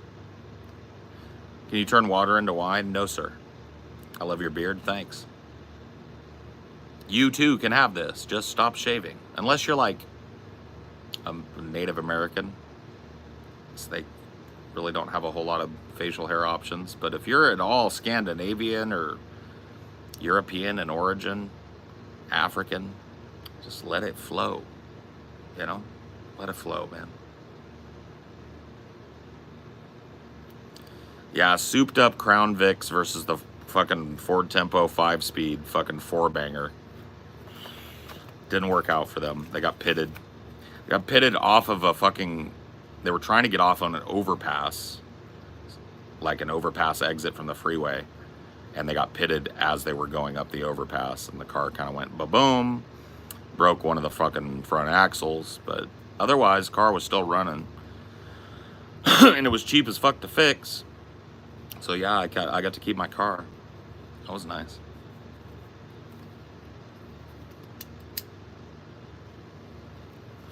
What's your channel about? This. Just talking to people, man. Just having discussions. I like to interact with my chat, so I kind of have mods that keep my chat clean. Not clean, but you know what I mean? Like, free of stupidness and trolling and moronism, because I like to talk about stuff. But that's it, man. We just chill. I smoke weed. We talk. We learn about each other. There are people from all over the world here right now, man. Watch this. Check this out. This is crazy. Roll call. If you've been here before, you know what the roll call is. Where do you live? What's your country of origin? Where are you staying? What state are you in? Let's hear it. Throw it out there. Rep your set. Austin, Texas, NYC, Philadelphia, Canada, Cape Town, South Africa, California, Cali, Nova Scotia, South. Look at this, bro. We're global. We're all over the U.S. Ventura, North Carolina, New York, Ontario, Mississippi, North Korea, Georgia, Washington, Montana, Virginia, Waco, Anchorage. Lots of Floridians. DTX representing the set. Minnesota, North Carolina. We're all over the place. Japan. I know the kanji for Nippon.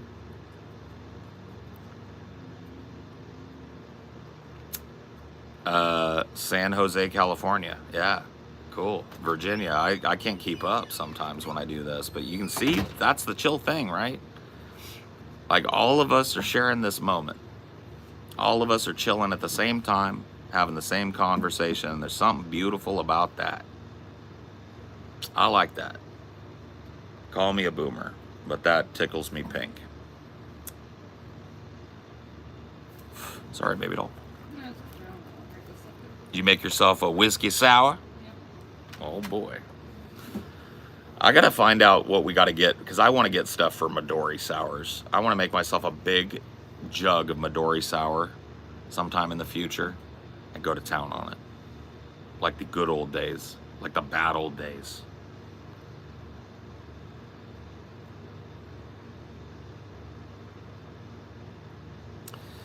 Open borders, bad idea, right? Bad idea in the current paradigm. Good idea for the longevity of humanity, though.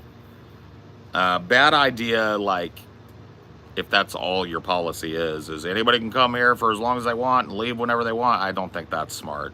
But I think an immigration policy that was less punitive and accepted more people would help stop the brain drain happening here in the United States. I mean, there's a reason why here in California at the very least, and I know it's this way elsewhere, oftentimes your doctor, your family physician, your cardiologist has a last name like Singh or Patel, right?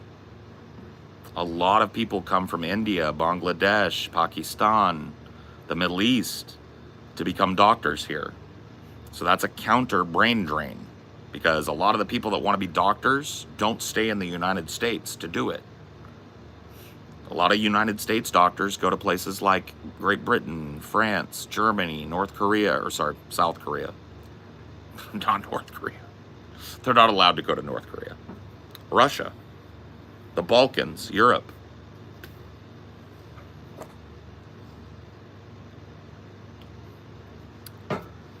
These places are where people that are smart from America go, because it's not worth paying for the schooling here. It's not worth fucking what you can get here. But to a man in Bangladesh, what you can get for being a doctor here is like a fucking fortune.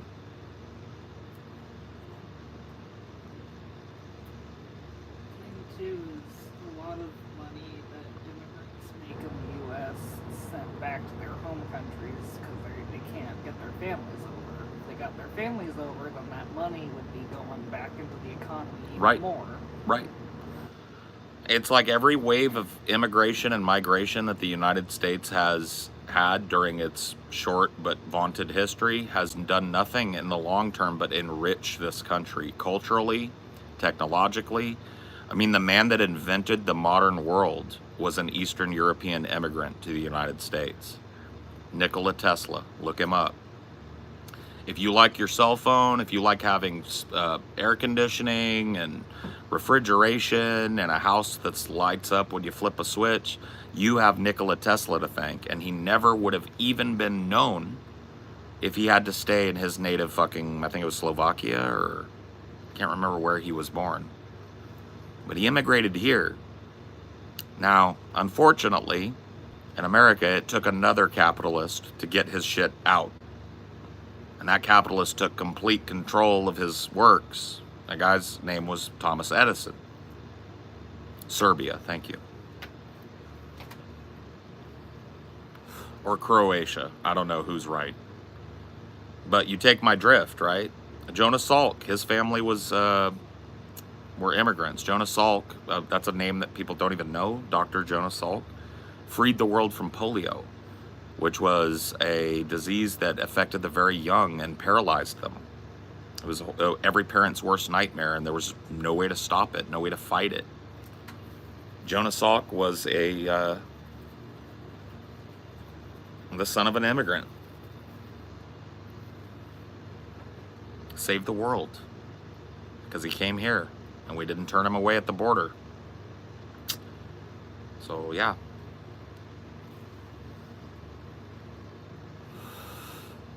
The town he was from is in Croatia now. I understand that.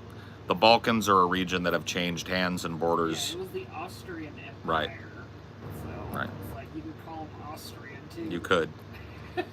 He needed a businessman to take his work mainstream, but he got taken advantage of. Yeah, he got hustled and bustled. But now people recognize that he basically invented the information age.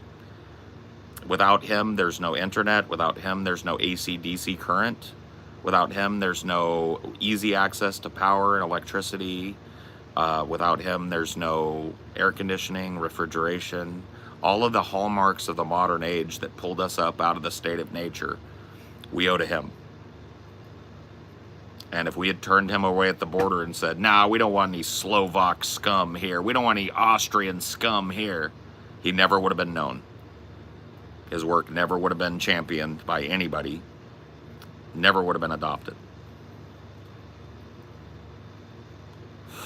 How can we push electric vehicles towards a 2035 mandate but simultaneously have a piss poor infrastructure for electric vehicles? We can't. We're going to have to, like, that mandate is going to have to be massive government infrastructure investment to make easy charging stations widely available in pretty much every parking lot. If you've got a parking lot, there needs to be a bank of 6 charging stations in that parking lot, or you don't get to have a parking lot.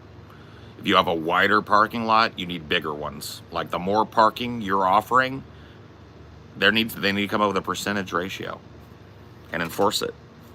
Because one of the downsides as an electric vehicle owner, a new electric vehicle owner, is you have to know what you're fucking doing to find the right chargers and to find a working charger and to get where you're going. And if you fuck up and you can't find a charger and you got 20 miles left and you're in the middle of nowhere, you're calling a tow truck.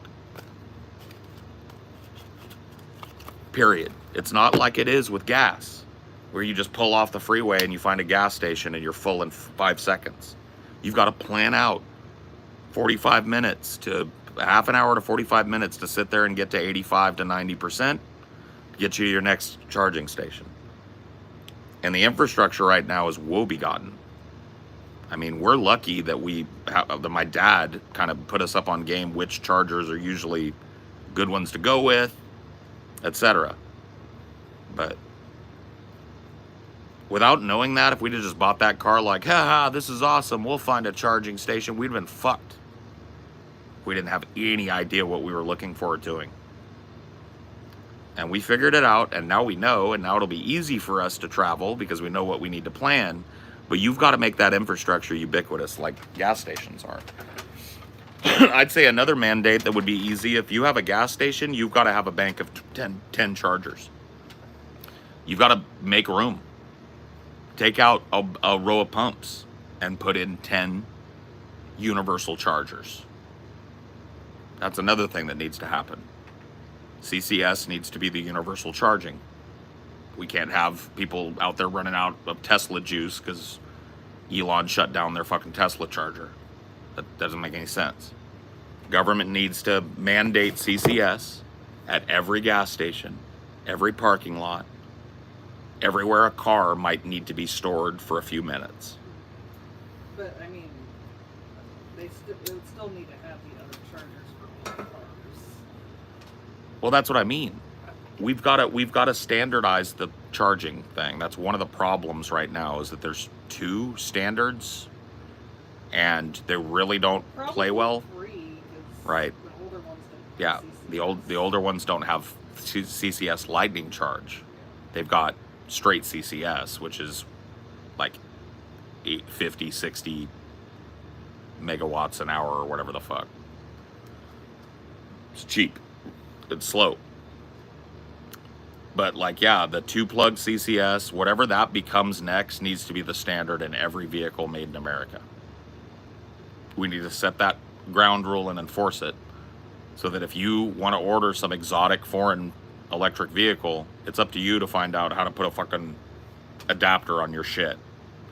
But if you buy a car here in the States, or you sell a car here in the States, CCS 2.0 or whatever it is, whatever the next leap is, that's it.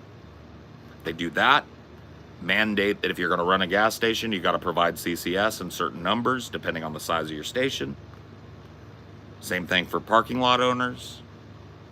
Public places like rest stops. Make a big national initiative to install CCS banks at all rest stops.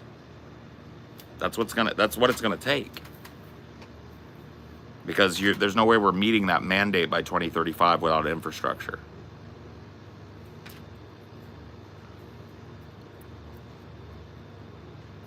I think as it stands, that thing's just going to get punted indefinitely. Yeah. Just like with the real ID thing. It's been punted like 5 different times. Yep. Well, it's because of that fucking, like, look, say what you want about the priorities of the American people, but the Democrats and Republicans not working together thing, the partisan gridlock thing, does have to be addressed. Because I don't think it's for the reasons people think it is. I don't think they're that far apart. I think that they use that gridlock as an excuse to keep the status quo in place, to keep revolutionary kind of legislation from ever getting legs underneath it. So.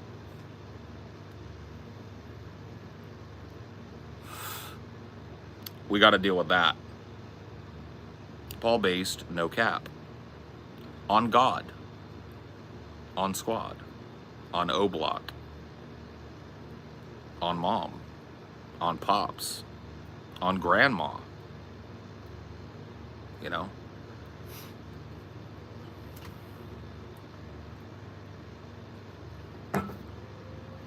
For real, for real.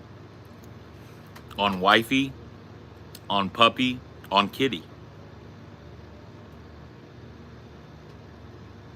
on the Zaza. I put it on it all. On Peepaw, for real, Nuggy. I put that on Peepaw.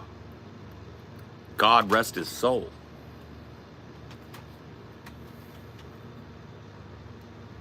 I put that right up on Peepaw. Yeah, dude. On Donner, on Blitzen, on Comet, on Cupid. Yeah, dude, the whole team. On Rudolph. But do you recall the most famous reindeer of all? I put it on Rudolph and his red nose. I put it on Santa. Okay?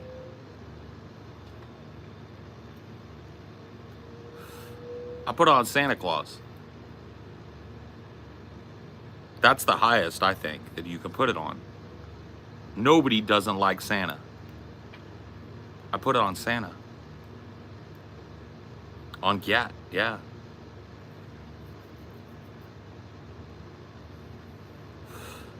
Dude, I wouldn't degrade it by putting it on the dirty, soiled, disgusting name of Rudolph Giuliani. The gravy slurper. The supplicant Rudolph Giuliani, who's not even being considered for vice president after all of his Trump abandonment syndrome. Trump just leaving him out to dry legally, letting his house get taken, not helping him at all, publicly fucking just snubbing him. After all of that pain and anguish, all those long nights drinking fucking whiskey from a flask, wandering around the tunnels under Mar-a-Lago. Rudolph Giuliani is but a puddle in the gutter of his once loved and beautiful New York City. The man is a stain. He's gone. Hey, smooth skin. He's 80 years old. They're not going to pick a VP older than Trump. Why didn't they pick him the first time then?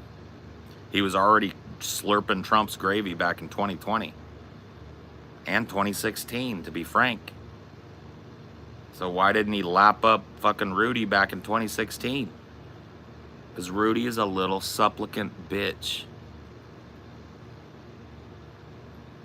He allowed Trump to use his name like a dish rag. And then Trump threw it in the fucking gutter. Trump says his VP pick will be watching the debate, and his debate party guest list is Ben Carson, Doug Burgum, whoever the fuck he is. He's one of the guys on the list. Lindsey Graham, Marco Rubio. Rubio's on the list. JD Vance. JD Vance is on the list. Elise Stefanik. I think she's on the list as well.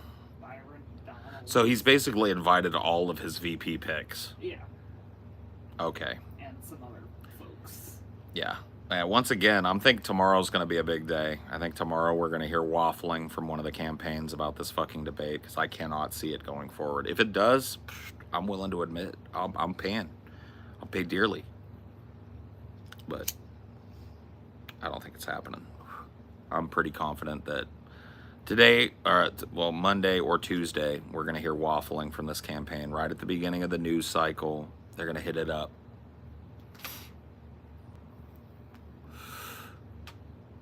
I think he'll go for Tim Scott. Yeah. It's not on the list, though. Yeah, I mean, if Tim Scott's not on the list, he's probably going to pick Ben Carson.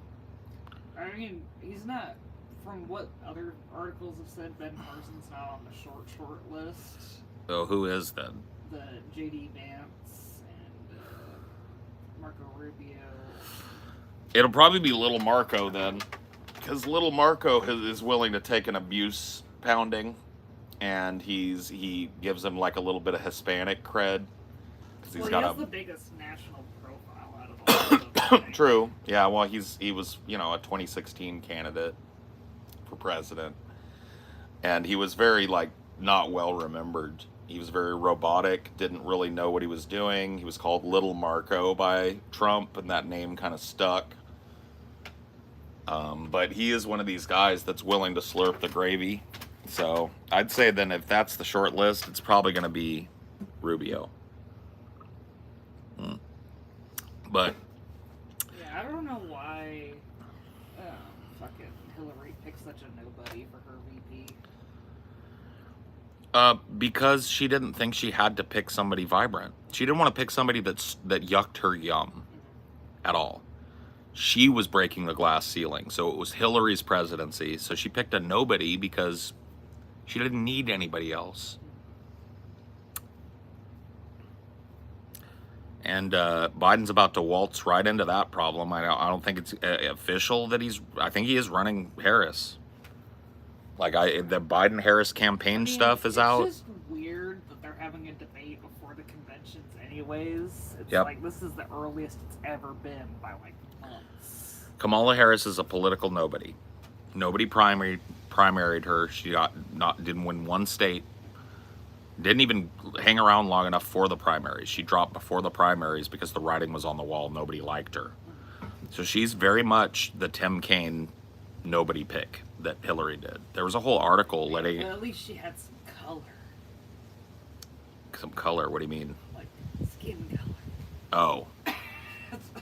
Well, no. Tim Kaine was white as fucking snow. I'm talking about Kamala Harris. Oh, Kamala. Yeah. Okay, sorry. Yeah. No, I get what you're saying. But that didn't help. It didn't help him carry what he needs to carry. It might have helped him carry Georgia back then, but Georgia's done with fucking Kamala. They've seen enough. So it's like he's about to waltz in with the world's least fucking popular vice presidential pick, probably since like, what was his fucking name? The guy that couldn't spell potato? He was Bush 1's VP. What was that guy's fucking name? He sucked. Spiro Agnew. That was Nixon's first one. Spiro Agnew was bad. Who is the dude I'm thinking about, though? He was Daddy Dan Quayle. Thank you. The guy that thought potato was spelled Potoe. Or some shit. He wrote it up in front of kids, and they corrected him on the news. The guy was a fucking quarter wit at best. And I'd say that, like, he was probably more well-known and more well-liked amongst the party than Kamala is amongst the Democrats. So, like, there was a great article I read that's talking about how Biden's basically walking into the same problem that Hillary walked into, making the same mistakes. Like, the Biden campaign is not rallying like the Trump campaign is. They're not spending money on travel. Like, Biden is kind of just doing network events, like... Big Hollywood fundraiser Yeah. where his fucking Secret Service got robbed. Yep. He's doing like Hollywood stuff. He's doing TikTok stuff. He's trying to do digital outreach stuff, but he's not traveling and he's not spending money. And Trump, say what you want about him, he's ranting and raving and sweating and stinking through it, but Trump's never left the fucking road. You know what's fucking crazy? What? Old Dan Quayle's younger than Biden. That's fucking nuts, bro. That's unbelievable, bro. Dan Quayle was fucking like 35 or something when I was a child, when I was like before I was 10. And he's younger than the president. Unbelievable.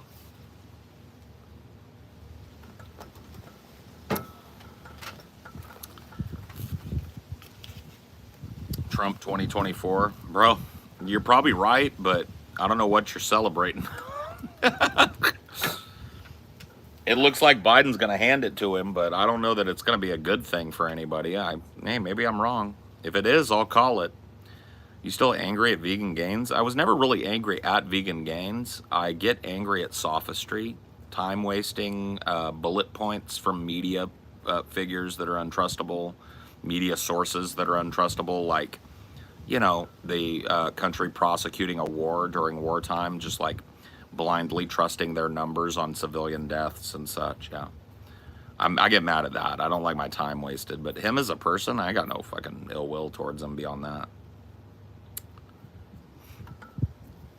I just don't let my time be wasted. I'm too old now. Maybe 10 years ago, I would have sat there and heard him out and fucking had the whole argument, but as soon as I find out that somebody's on cruise control and they're not actually speaking their own ideas, they're just reading from a bullet point, like IPAC list, I'm done. I've heard it all before. Self-refuting.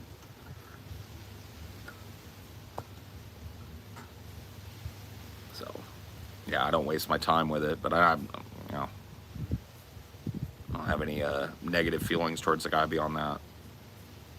I did think it was cute that he tried to come in here and save face and did a big fucking like post that made no sense because it had a bunch of fucking typos and shit. That was cute. But the ban that I gave him was out of pity, not out of malice or angst. He should find somebody else because I'm just going to embarrass him and he's not going to grow from it. Biden is one of the greatest of all time. Oh boy, imagine being that fucking snowed, bro.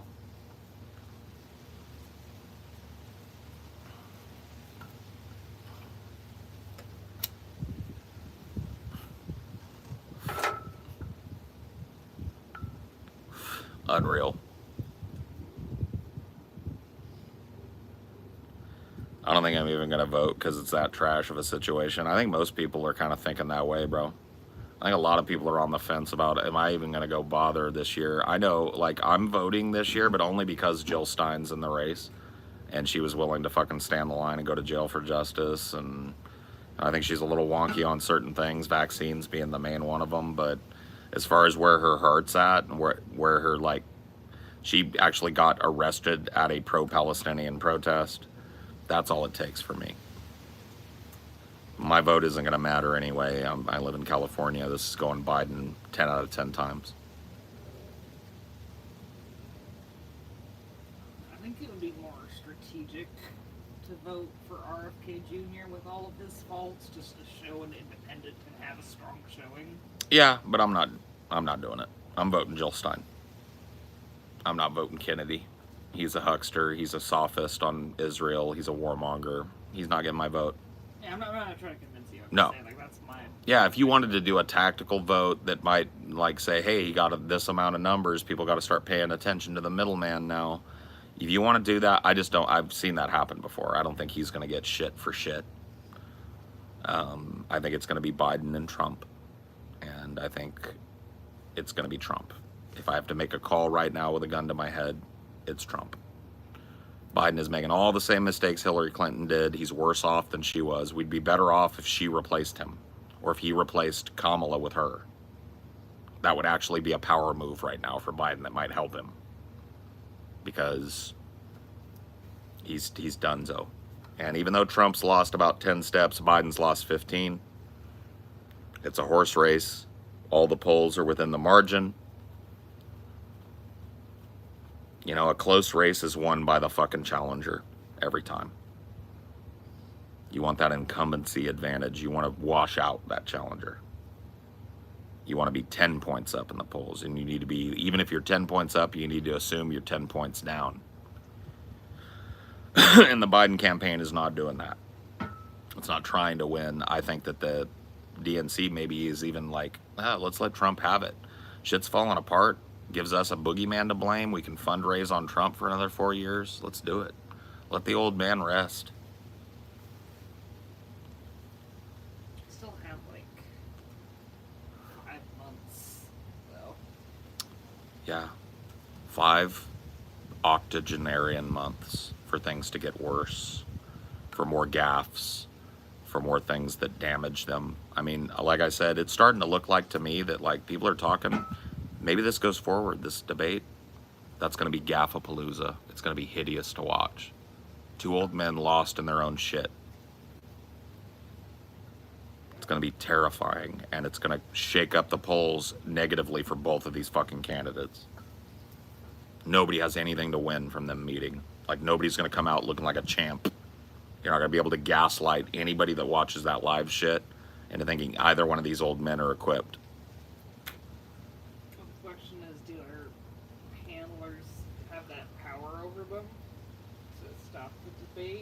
But I think they want to do it. As in Biden Yeah. and Trump want to do it. Yes, their handlers could fucking convince them. Yeah. Yeah, absolutely.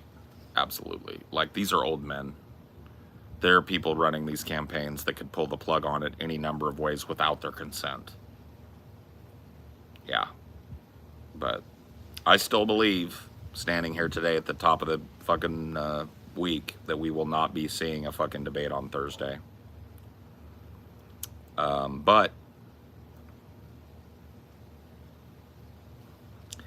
you know, if it does happen, I look at it like I paid $200 to see the world's most fucking insane shit show. Either way. Wait, did you say 800? 200. 200. Okay. I don't know why I heard 8. No, it was $100 a pop, and I get 200 if it doesn't happen for any reason. Even if it's just one shows up, any fucking stipulation, any reason it gets pushed or kicked, I get $200.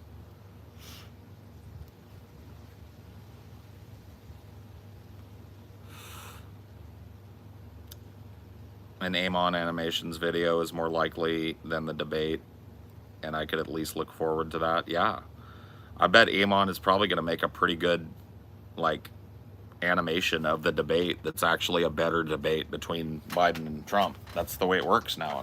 Like, the absurd has become common sense.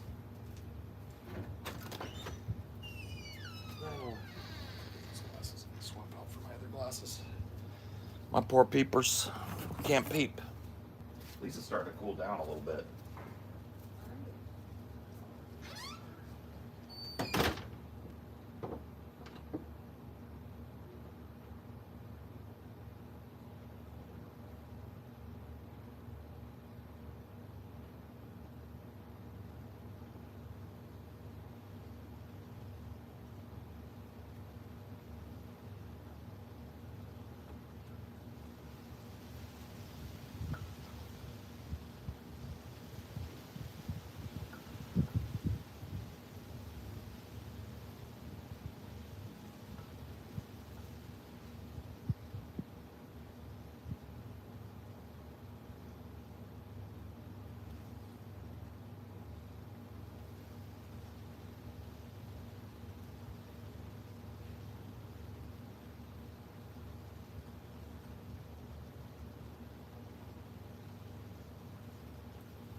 Fair enough.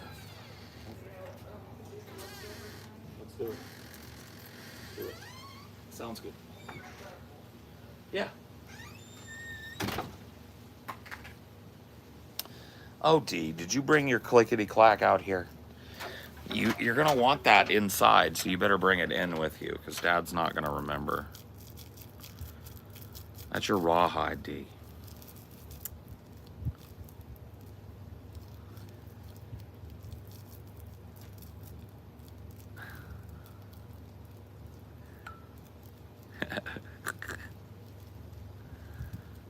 It's 11 at night and it's 80 degrees. Yeah, I mean, it's just starting to cool down here, but I'm still sweating. Yeah, I mean, we're at least low humidity, but I think that's coming up tomorrow. I can't remember. It's either tomorrow or Tuesday. Humidity's supposed to hit a pretty uncomfortable point here. It's already a little muggy.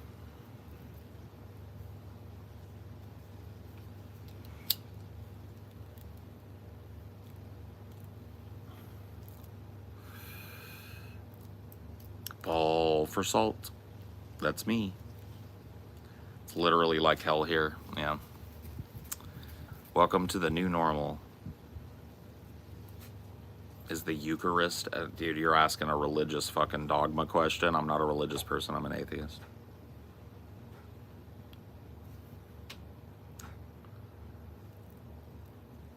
AZ is becoming unlivable for me. AZ has been unlivable for a while. How old is the Dino Rex now? He is going to be 8 years old this Christmas. So yeah, he getting up there. He middle-aged just like Dad. Got a lot of piss and vinegar left in him, but he's feeling his age, huh, D? Slowed down a little bit, mellowed out a lot a bit. Starting to get crotchety, just like Dad. Yeah, we have finally met ourselves at the same stage in our lives. It was bound to happen. Serious question, is it better to just move to another state or to migrate entirely to a new country? That's up to you, that ain't up to me. I honestly couldn't even walk you through the ups and downs because I don't know your situation. If you're miserable where you are, and there's a state that you feel like you'd be less miserable in, I think that it should become your primary objective to get to that place. That's why I tell people all the time, if you're willing to work, you can come here to California. There's a lot of opportunity here. The climate is not completely collapsing all over the state, although it is pretty bad here. But this is a bit of a refuge from that sort of thing right now. Do you think that it's better to be selfish in life than to be stepped all over? You have to learn to balance the two. Everything in life is about finding balance, right? All things in moderation, etc., right? You don't want to be so hard-ass and up your own ass about your pickiness and your selfishness that you exclude other people from your life because other people enrich your life. But those relationships require maintenance and care that don't allow you to be selfish all the time. You have to know when you're being used, and that's the hardest thing to learn. You have to know where to set your boundaries, how much of yourself to give, and when and how.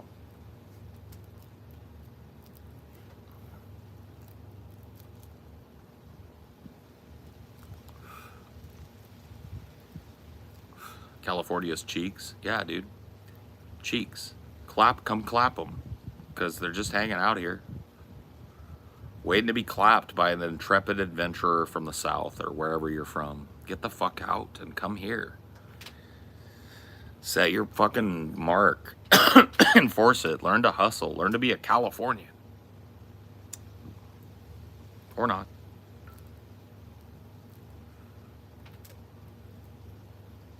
You literally live in California law ass backwards.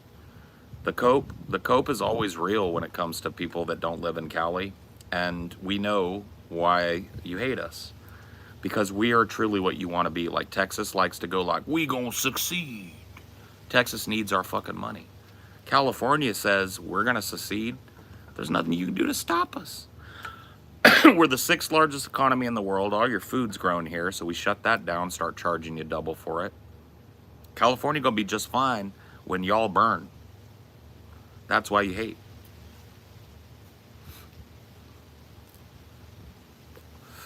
That's why a lot of people back east, down south, Texas, they want to hate. Oh, California's shithole, backwards, blah, blah, blah, blah, blah. My dude, 6th largest economy in the world. All your food's grown here. We got you by the balls. We got the whole western seaboard locked down, the largest ocean on the planet, the Pacific Ocean. Kaboom skis, bro.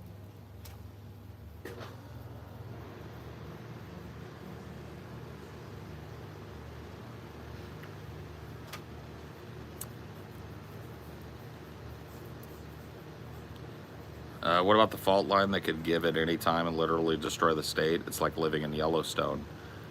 I mean, dude, they've been saying that my whole fucking life, bro. I've lived here since 1980, and the fault hasn't given yet. It's like, yeah, dude, what do you think? Like, you're living in hurricane zone city if you're down south on the Gulf. You gonna read the writing on the wall there, too? Cat 5 storms twice a year, every fucking year, devastating your little swampy cities. Coastlines and islands off your coast disappearing. Like, what about that that's actually happening? Or you want to wring your hands about my fucking fault? You want to wring your hands about the San Andreas fault? Or you want to wring your hands about the fact that you just got hit with fucking 3 Cat 5s last season? It's looking like another 3. Yeah, dude. Make an argument, bro.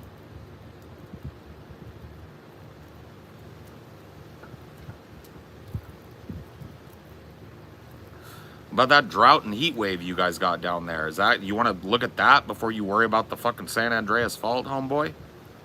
No hate for Cali, but water's scarce as fuck. Your fucking shit is outdated, homeboy. California's had 2 deluge years.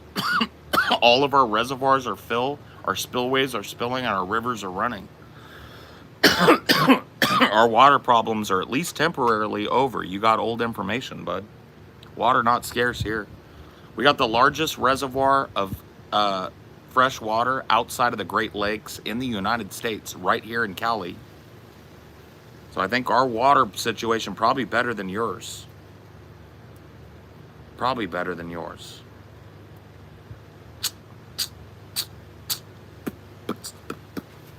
All right. We on a timer here. I'm gonna smoke this smoke. I'm gonna toke this toke. I'm gonna choke this choke, and I'm gonna finish this joke, and then we are done. Okay.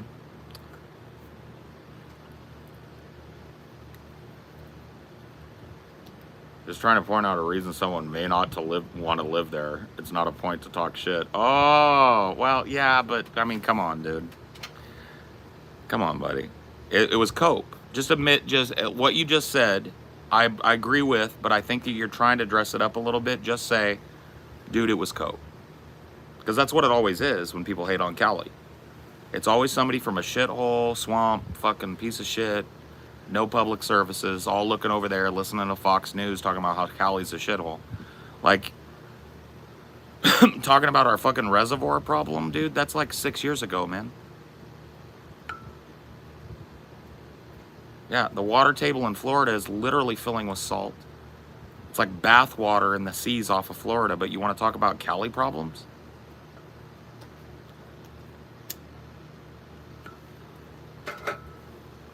I lived in California, it's garbage. What we just see now is a motherfucker that couldn't hustle. People bounce like ping pong balls off of California all the time. They just ain't got the fucking hustle and spirit, so they move to some yokel-dokel dump in the Midwest or down south. And they'd like to proclaim like, well, I lived it. It's like that. You remember that speech in Glengarry, Glenn Ross with, I know what you're going to be. Bunch of old salesmen sitting around in a bar. Yeah, I used to be in sales. It's a tough racket. It's the same fucking sentiment, bro. You didn't have the hustle, so you bounced like so many people do, like a ping pong ball off of a state that demands the hustle. You were 10? Then what the fuck do you know about California? How you know it's a shithole? Next. Anybody got something? Like you were 10, like that's an own on me? So you're telling me you know California's a shithole because you were 10 years old when you were here? Give me a fucking break, kid. You and your family bounced like a ping pong ball off this motherfucker because it couldn't hack it. Bye. We didn't have a funeral for you. We didn't have a goodbye party for you here.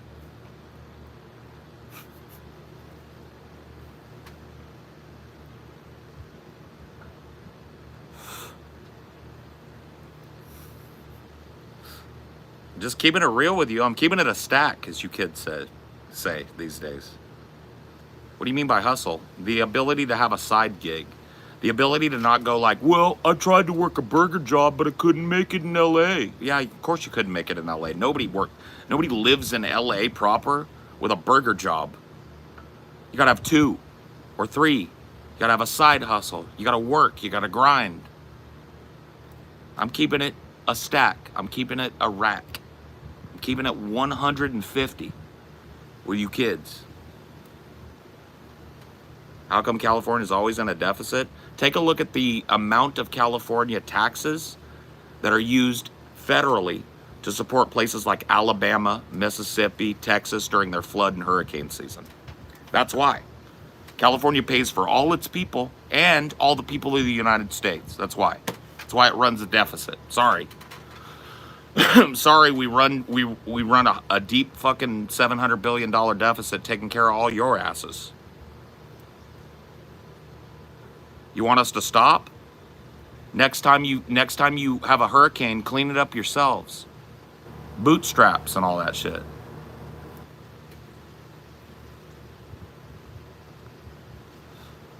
Nestle doesn't own all the fucking reservoirs. Nestle has water rights to draw on the reservoirs like any other company that draws, any other farmer. They don't own any reservoirs, dumb fuck. Are you smoking cigs? Yeah. Crazy, right? Man, it's hard not to be hopeless. I know. Do you like Gavin Newsom? Nah, not really. I think he's like a do-nothing shit lib.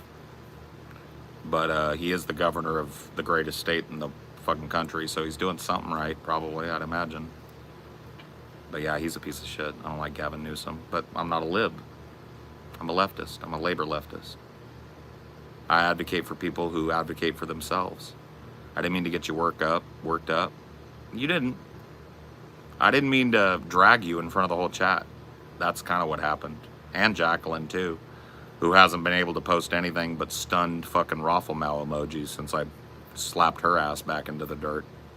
Yeah, I didn't mean to drag you in front of a whole fucking 197 people. Were you born in California? Yes, sir.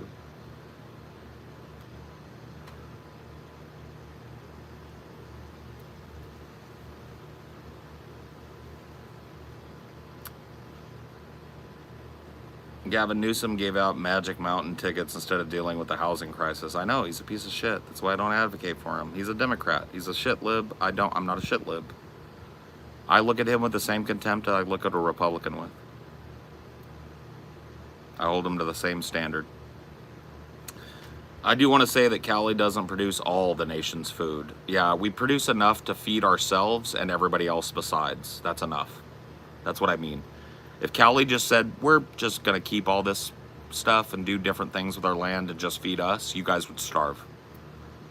Your cupboards would run bare before you could say lickety-split, tippity-tip. You'd be out of staples. That's the way it works. And really, like, what does California get for saving the nation? For subsidizing you during your hurricane season? For paying for all the taxes you don't collect and going into fucking $700 billion deficits here to pay for everything here and everything there besides? Like, what would you do? If you know, like, like, we should do something in California, like a day without California. We don't pay the bills today. Anything that happens to you is on you, bootstraps. Because California takes a lot of fucking shit slinging and abuse, but it pays for this whole fucking shit. Florida doesn't exist without subsidies from California taxes. Please invade us. Why would we waste our time? We don't want nothing you got. See what I mean, though? Like, even if we, like, had the inclination to waste our time and energy and lives invading you, you got nothing to give us. Your shit is uninhabitable. It's swampy. It's fucking heat domed to shit. It's Hurricane Alley. We don't want that shit. We're not willing to spend our blood and we got California. Just close up our borders. Perfect for growing crops still. Then we'll wait for you yokels to fucking kill each other off, and then we'll come seize it with no battle. You guys live in a swamp, fucking hellhole, bro. Don't you want our corn? Nah. We got corn here. I'm like 25 miles from fucking endless cornfields. You think we don't got corn in California? Enjoy your corn. You're going to be eating a lot of it. Humboldt's a rainforest. People don't get it.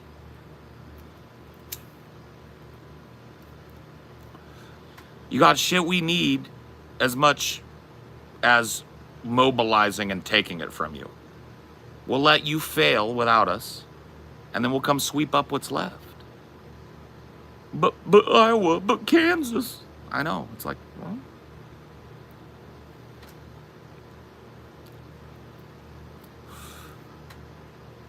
Not really, John Doe. I mean, Texas has a claim probably. They're big. They got a huge infrastructure. They're reasonably self-sufficient, but they come nowhere near California. I mean, we're the 6th largest economy in the world just alone if you just take California businesses, right? I think Texas is something like 110th or something. It doesn't even come close. So no, the answer is basically no. The ones that do really compete are the ones that just adopted California's fucking way of doing things and called themselves a different state. So Oregon and Washington, Colorado to a certain extent. No, I don't think California is too soft on crime. In fact, I think the LAPD is an unsanctioned military organization that needs to be reined in. Also a street gang. Yeah, no, we're not too soft on crime. We're too unreactive to the situations that create criminality, i.e. poverty, lack of housing, lack of opportunity, lack of education, etc. We don't react to those things, so crime's out of control. And we do what everybody else does kind of here in Cali. We just throw a military battalion at it and hope it goes away.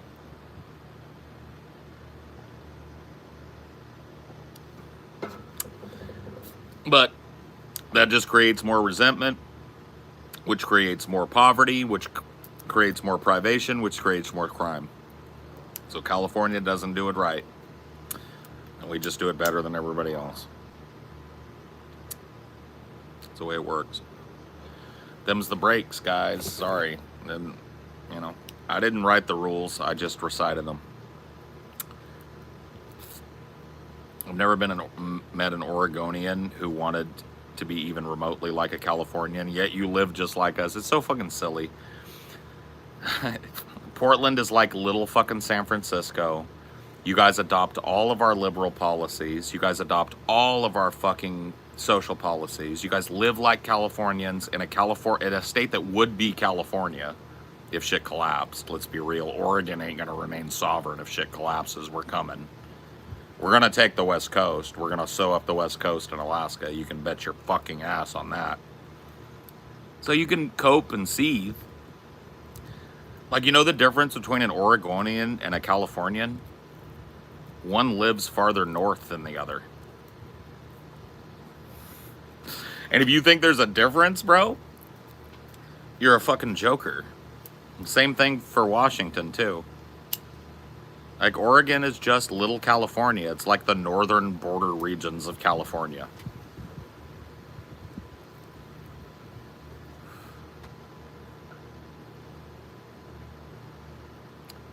Let's be honest, shit's going to collapse. Yes, it is inexorably and completely going to collapse into its own footprint, and people that are out west are going to do better than people anywhere else. Got better stockpiles, better defensible borders, got more military out California way than anywhere else in the country combined. We got the biggest naval air station in the world right here, 100 miles from me, Lemoore. Got the largest battalion of fighter jets that's kept at war ready anywhere in the United States. We fucking win. Sorry.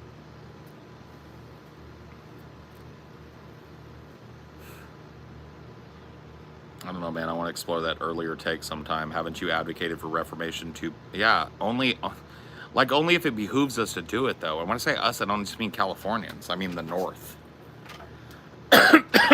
Think about it. What has the South got that we want right now? A bunch of people that worship an orange dictator, poverty, no infrastructure that hasn't been touched since the 50s or the 40s, soggy ground, unlivable heat domes, fucking 10 hurricanes a year. What's in it for us is the question, right? Yeah, reconstruction too, but at what cost to us, and what's in it for us? What do we gain? Horrible education, horrible infrastructure, unlivable cities, disgusting, sweaty, disgusting swamp.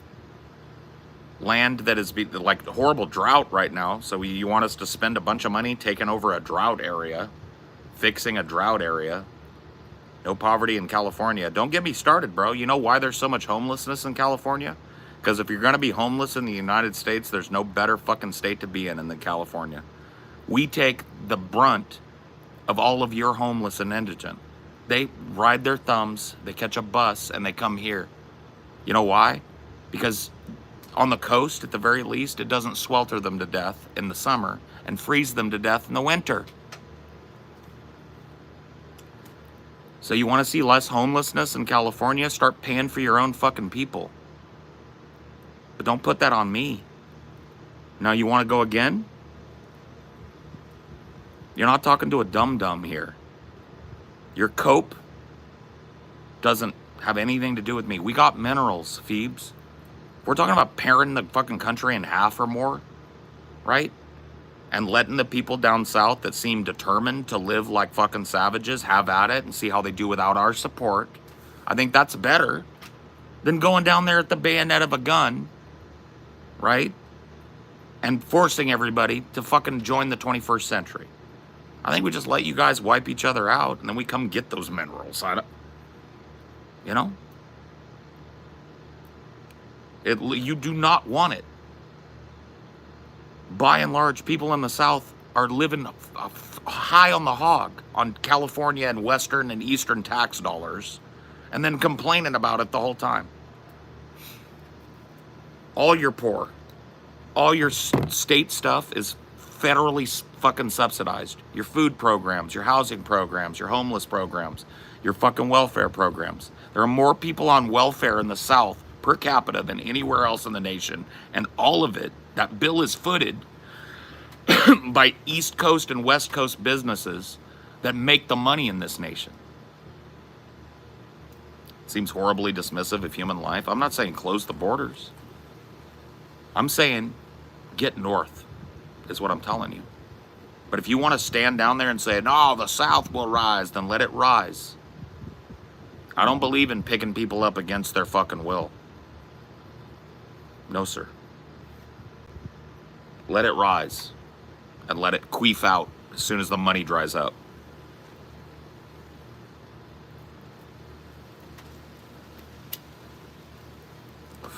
Well, then do the hard work, Phoebes. I don't know what to tell you. I don't live down there no more. And when I was down there, I didn't feel safe to do the work. So be careful, but do the work, because you ain't going to get it from us. I don't think you can count on the money all that often. When this collapse starts, one of the first things that is going to happen is California is going to repatriate its money. If this government starts to dissolve in like a fucking climate crisis or a fucking constitutional crisis, California going to lock down its borders. We're not coming to help. We're going to let you guys fucking figure it out, and we're going to take care. That's it. And I hate to tell you that, but that's just the truth. And it's going to protect human life in the long run. And keep doing the work. I can't help you. Good. Good. Keep doing the work. Prepare for the worst, because the worst is coming. That's not a matter of if. This country is like a house of cards waiting for a gust of wind to blow it over. We're more divided than ever. Working people have less power and say in this country than ever. The robber barons are back. Poverty levels and levels of fucking workplace protections have gotten worse than the Gilded Age, pre-workers' revolution. The United States is in freefall collapse.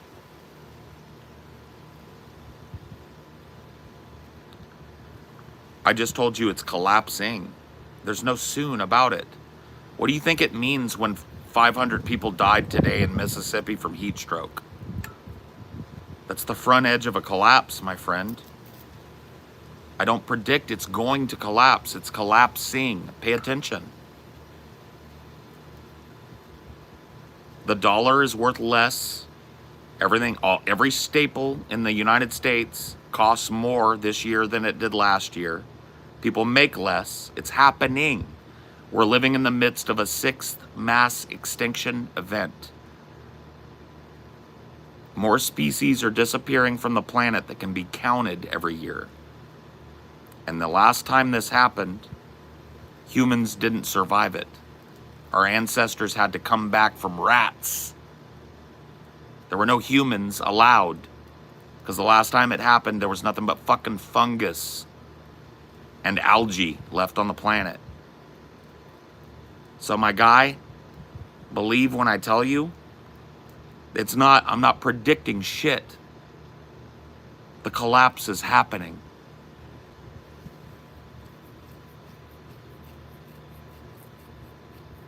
Right now.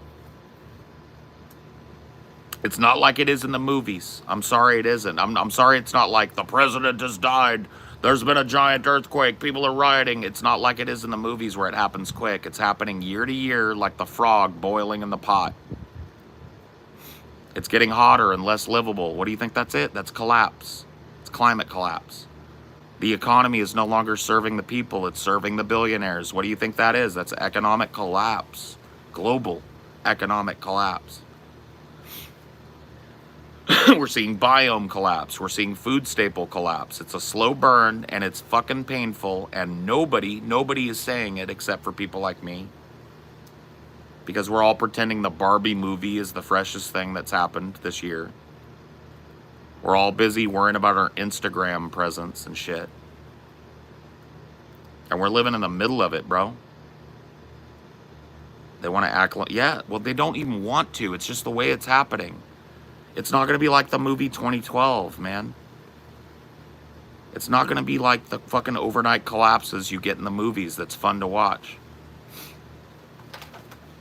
It's happening now. It's happening slowly. Every year it's getting worse. We got 2 octogenarians for president this year. Are we paying attention?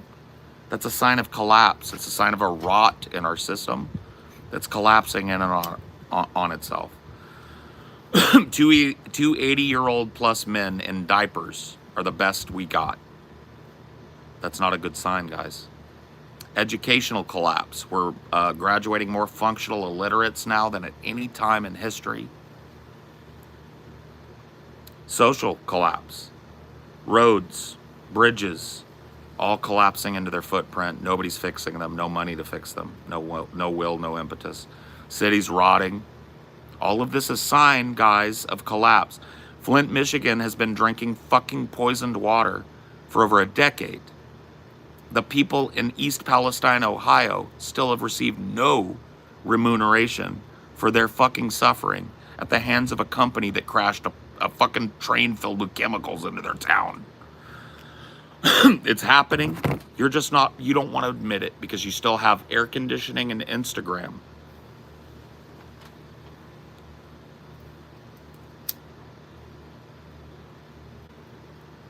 Thank the accelerationists in your neighborhood. Thank the powers that be, dum-dum.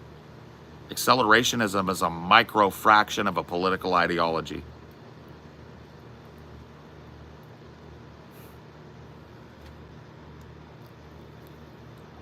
Blame your neighbor.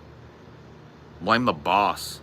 Blame Elon Musk and Jeff Bezos and Richard Branson and every other fucking billionaire in the world, because they've raped it.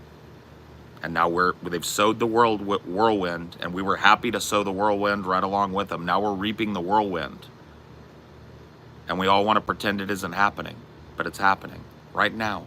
It's hotter than it's ever been. Since we started keeping fucking records of the modern era, it's hotter than it's ever been, guys, and it's going to be hotter next year and drier. The collapse is happening. It's time we admitted it, and it's time we stop fucking around. Pretending shuffling around old men in and out of the White House, the most fucking relevant political issue facing us. We need to prep for collapse. We need to take what we can now.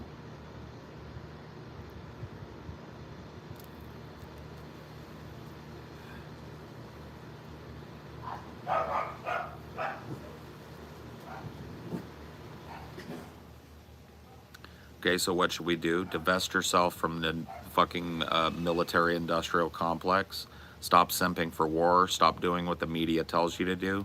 Learn to grow a garden in your backyard. Get to a better place. There's any number of things you need to be doing right now. Any number of things. People aren't that smart, though. Not my problem. Doesn't change the truth. Next.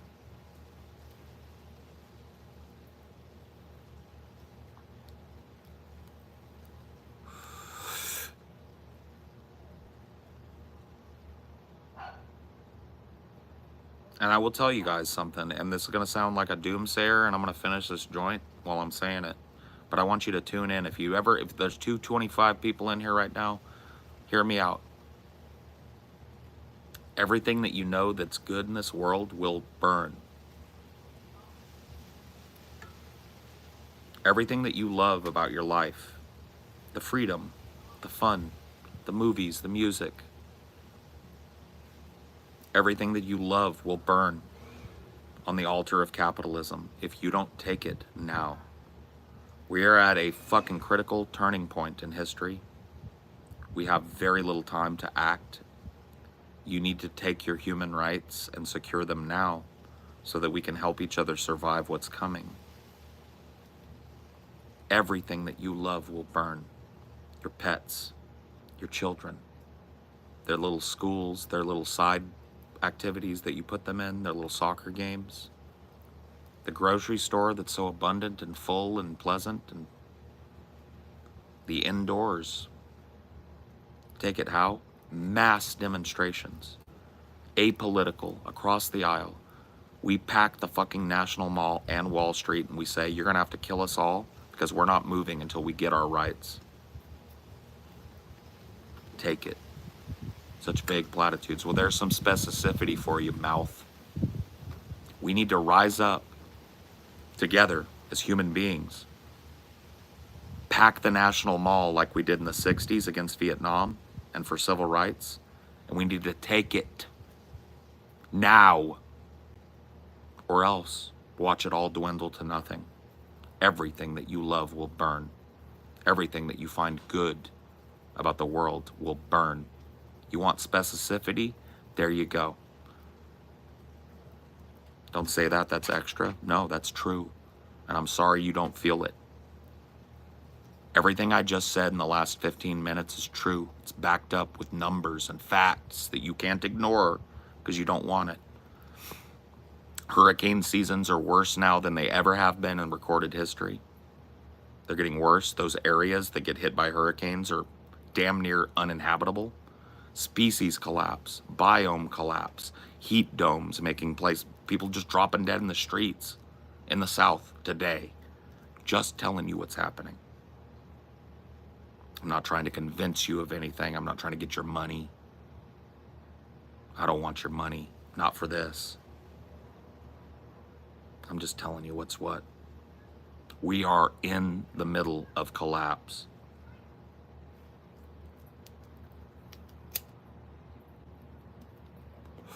The sooner we realize it and grab what we can get, the better. Because if we just wait for it to fix it and exist in a haze of social media and bullshit and do slacktivism and do all our activism and arguing in chat rooms and Twitter, if we do that, when will it happen? It's happening now, dude. Are you listening? It already happened. It started the year I was born with Ronald Reagan. He destroyed the unions. He nationalized the fucking interest of companies and allowed them to like maggots, worm their way into our system. In estimation, it's happening today. 1 second from now. The climate is collapsing. Species, go look it up. There are websites that track the species that disappeared this week. Go look it up. You don't have to take my word for it.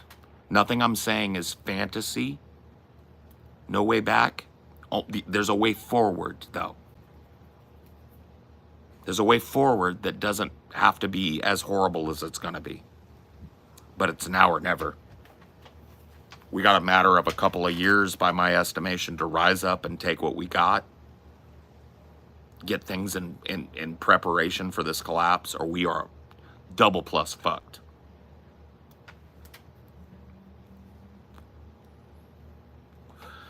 The next move is to start local, start community organizing, start protesting, start getting together in food banking, start mutual aid organizations and support them. Get out of your head, get off a zitter, and get out there into your community and start making a difference. That's step one. Step two, advocate for this politically. I can't be the only guy screaming this. You've got to do it, and you've got to do it now. So you got to start making this your politics. That means fighting with people who are telling you, Biden, Democrats, obviously that's what you eat. That means fighting with people. So you're going to have to learn to argue. You're going to have to learn to back your shit. Okay? Step two, right there. Step three, we organize at a state and national level and start doing these fucking sit-ins and protests. Step 4, we do it nationally. We hit the fucking National Mall. We hit Wall Street. We sit down. We don't get up till they give us our fucking human rights. And then we all work together to use our resources wisely to prepare for this coming collapse, so that our children and our grandchildren inherit something other than a smoldering, polluted ember. You want to argue with that? Argue with the grandmother in your state that died today because she walked outside and couldn't get back inside. Argue with the child that died of heat stroke on his way to fucking Mecca. Deal with it now or be dealt with. Yeah, protest the wealthy. Go where they live. Go where they work. Yes. Sit-ins, protests, non-violent fucking disruption is the key. We've used it before. If they get violent, well, I can't say it on YouTube, but let's just say we meet them where they meet us. And there's more of us than there ever will be of them. We got to get that in our heads now. It's past time. Be quiet. Fuck you.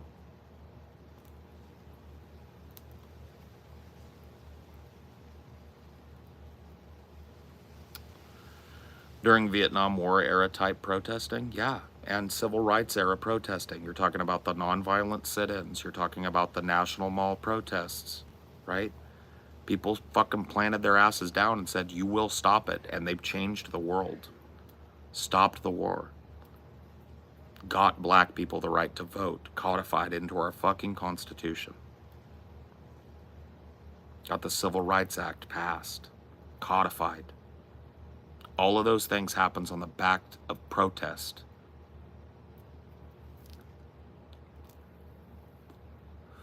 Yeah, there will be blood. Yeah. People will die in what I'm talking about, and I hate that, but whole generations of people will die if we do nothing.